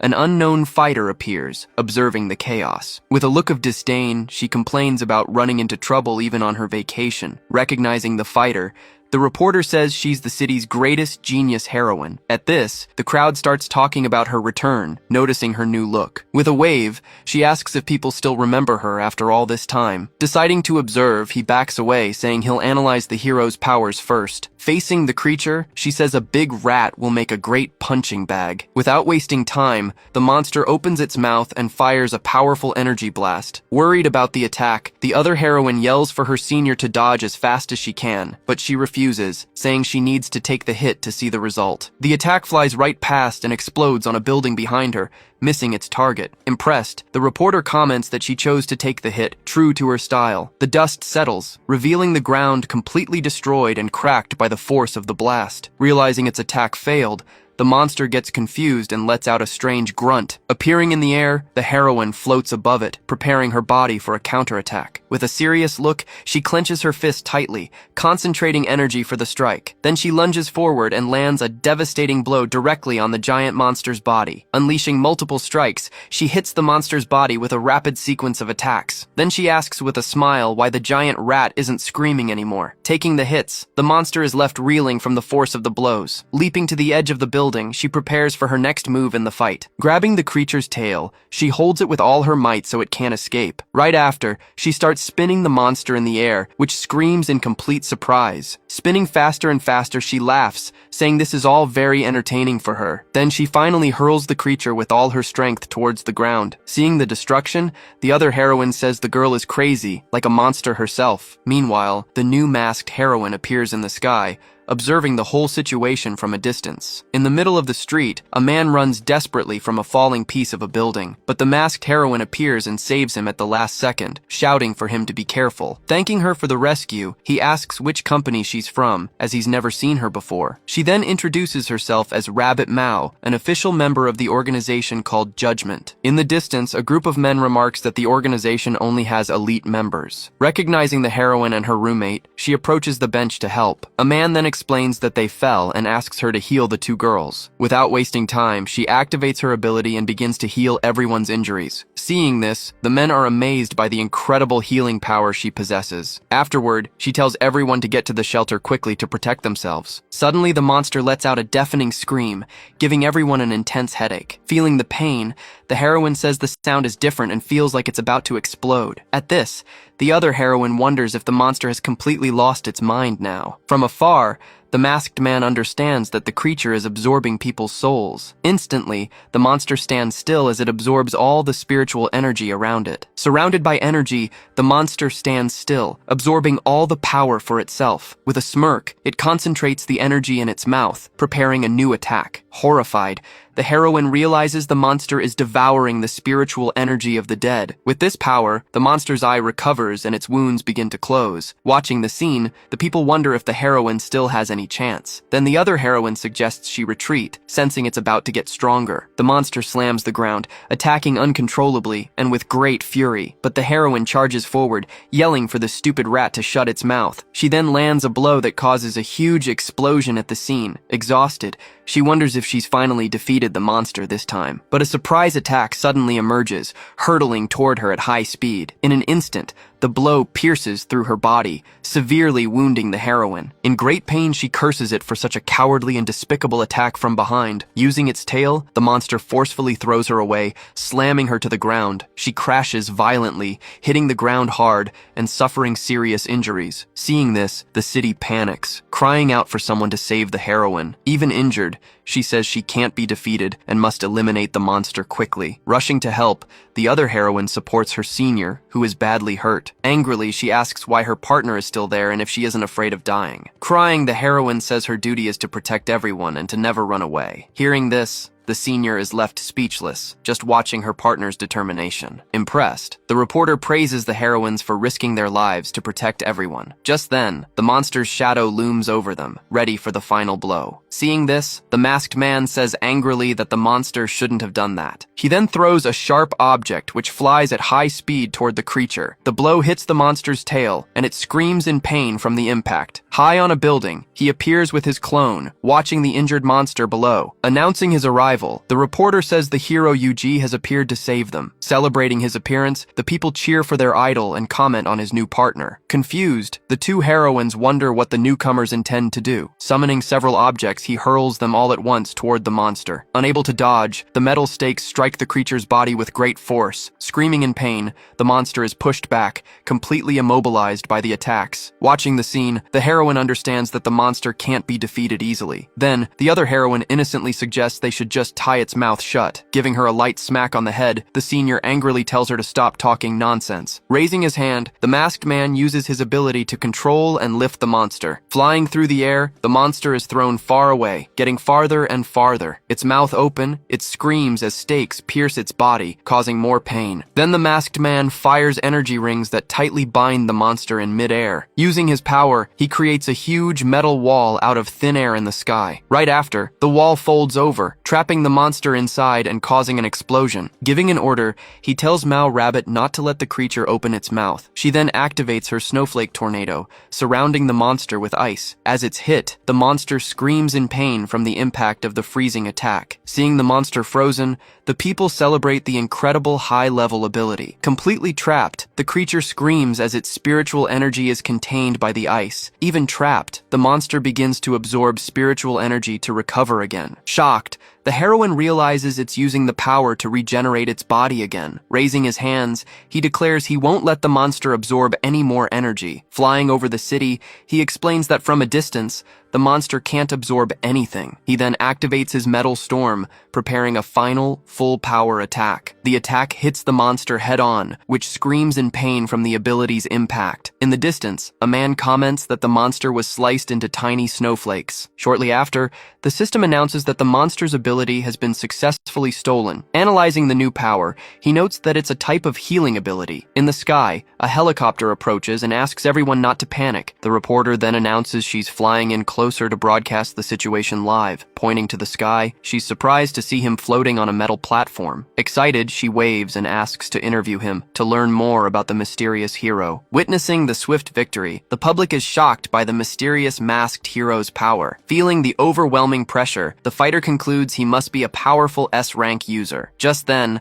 the masked clone descends from the sky and lands right in front of the two heroines. Not understanding the situation, the fighter suspiciously asks what she plans to do with them. Attacking by surprise, she launches 2 energy blasts, and her partner yells for her to dodge. Thinking she's about to die, the heroine shields herself with her arm, bracing for the worst, but she realizes a healing energy is enveloping her, completely surprised by the light. Then her partner says her wounds have been healed, and she questions who did it. Turning to the side, the clone introduces herself as Mao Rabbit from the Judgment Organization. In the distance, the helicopter reports that the new member also has healing powers. With this news, the crowd goes wild for the new heroine, praising her beauty. Thanking her for the help, she asks if Judgment is a new hero agency. Flying over the city, they receive the thanks of the people for saving the day. Celebrating the victory, the people cheer for the heroes, thanking them for risking their lives. Jealously, the fighter complains that the new heroes stole the whole show for themselves. Up above, he says his godson contacted him to meet about new information. As he's speaking, he receives a strange signal, not understanding what's happening. Then the clone warns warns that her time is running out, as her duration is limited. Soon after, she begins to disappear into thin air, slowly turning into energy particles. Recovering the orbs, he realizes he can use clones to complete missions in the future. Receiving her memories, he gets irritated by the disgusting looks the guys gave her, so he decides to never create a female clone again, calling the idea complete trash. Down below, his godson waits for him, leaning against a car and casually singing a song. Seeing this, he stares at the young man with disapproval, annoyed by his lack of composure. Looking around, he notices the forest and wonders if his godson is being followed. Just then, the young man runs toward him, excitedly asking if he brought new information. But a noise from the woods interrupts their conversation, putting the young man on alert. Suddenly, a terrifying howl echoes from within the dark, silent forest. Lying on the ground, a beast man cries and begs the old man to go easy on him, but an older man appears, accusing him of selling family secrets. He then says he didn't expect the old man to follow the young man all the way here. The beast man complains that he's already been beaten and promises not to get into any more trouble. Angrily, the old man tells him to shut up and stay by the wall. Pointing at the masked man, he questions how he gave his son an ability. Revealing the truth, he says his son already has an A-rank ability. With a smile, he claims that granting 2 or 3 abilities is a piece of cake for him. Intrigued, the old man asks if that includes even an A-rank hero. Thinking calmly, he concludes that people who desire power will do anything to get it. With open arms, he confirms it's possible, but the price will be very high. Interested in the proposal, the old man asks him to explain all the details of the process. Showing a blue pill, he asks if the old man has ever seen the strange object. Taking the item, he examines it and says he's never seen anything like it before. Explaining the pill, he reveals that it triples the combat power of whoever consumes it. He then says he doesn't produce the pills, but he negotiates with his son to get information. The old man orders the beast man to come down and tell him everything he knows about the blue pills. Hiding in the cave, the beast man reveals that the hero Bing Chuan used the drug. Holding the pill, he finally understands the reason behind the accidents caused by the hero. With a serious look, he realizes the masked man wants him to investigate the organization. But he says he also needs help getting into the White Cavity plan. Showing a ring, he says he needs to get inside to obtain the ability genes. He then explains that the genes are crucial for creating the ability medicine. Still doubtful, the old man asks how he can prove the medicine's effectiveness. Confidently, he says his own existence is the greatest proof there is. At that moment, the young man transforms back, afraid of affecting his future promotion. Annoyed, the old man punches him in the head, saying they are a family. After some thought, he finally agrees to work with the masked man from now on. Climbing onto his platform, he says goodbye and that he looks forward to good cooperation. Changing scenes, a plane prepares for takeoff in a new city. Inside the plane, the protagonist is on the phone, asking about a frying pan in the cabinet. On the other end, the woman complains she's looked everywhere and found nothing. He then tells her to use the card he gave her to buy whatever she wants. Embarrassed by an old man beside him,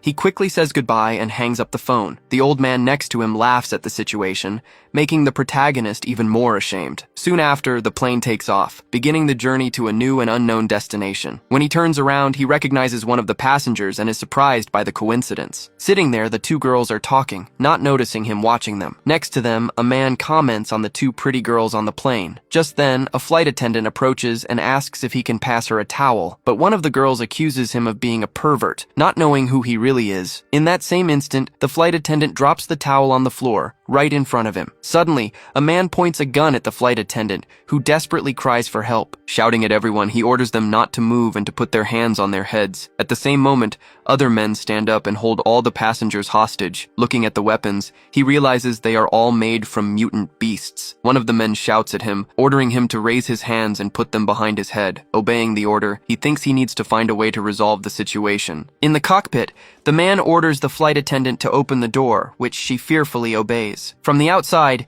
he hears several noises coming from the cabin, unsure of what they are. Sitting at the controls, the leader tells his partner to proceed with the hijacking plan. Tied up on the floor, the flight attendant panics when she sees the manual pilot and asks about their destination. He then reveals that they are going to the tallest building in Shazhou to die there. With a serious and determined look, he prepares to execute his suicide plan. Watching the passengers, the men keep everyone silent with their weapons drawn. Next to the protagonist, the old man sighs with a look of infatuation at the girl. With disdain, she complains about the old man thinking of pretty girls before he dies. Observing the situation, the protagonist wonders where these these dangerous hijackers are from. Overhearing the conversation, the girl says they must be from Area 35. Intrigued, he asks why she thinks that, and she questions if he doesn't know the story. She then explains that Area 35 was invaded by people from the second area. Since then, they've demanded an apology from the government, but their request was denied. Now he understands the reason behind the extreme and violent attack that is happening. Suddenly, one of the men shouts, asking what they are whispering about. Grabbing the girl by the arm, he says she seems very bold and sassy. He then takes her to the plane's door and threatens to throw her out. Desperate, she screams and begs him not to throw her, crying out for help. Seeing the scene, the protagonist stands up in anger, calling the man trash. In an instant, a blow strikes the hijacker's chest, leaving him stunned. Suddenly, a man holds the girl in his arms and tells her not to be scared. Soon after, a caped hero appears and apologizes for being a little late. The other hero, named Captain Cigarette, holds the girl safely in his arms. Celebrating their arrival, the passengers shout that the A-rank heroes have finally arrived. Angered, the hijackers prepare to attack the two heroes who appeared on the plane. Without wasting time, the caped hero charges forward and hits the two men with one blow. Looking at the cape, the protagonist realizes it is a sentient soul equipment. Recognizing the heroes, the leader of the hijackers prepares to fight with great anger. With a serious look, the hero asks if they still won't surrender and drop their weapons, but the leader refuses, saying the people of the second area are treacherous. Then one of the men activates his ability, inflating his body for a massive explosion. Startled, the hero senses the danger and braces for the impact of the ability. In that same instant, an explosion rips through the cockpit, damaging the front of the plane. With its engine in flames, the plane begins to plummet from the sky at high speed. Desperate, a passenger screams for help. Terrified of the ongoing fall, shouting at the passengers, he tells everyone to put on their oxygen masks quickly. Meanwhile, he asks his partner if he can lift the plane with his cape, but the other hero replies that he can't, as he is not a powerful S-rank hero. Worried, he says he can only carry a few citizens at a time with his cape. Hearing this, the passengers desperately beg to be taken and offer a lot of money. Watching the scene, the protagonist fears they might decide to attack the heroes all at once. Amid the chaos, passengers scream desperately, each wanting to be saved first. Then the hero tells the girl to go back to her seat and buckle up. Returning to her seat, she reassures her friend, telling her everything is okay now. Kneeling on the floor, the caped hero calls the captain and says he has an idea, but the captain refuses, saying he can't leave the passengers behind.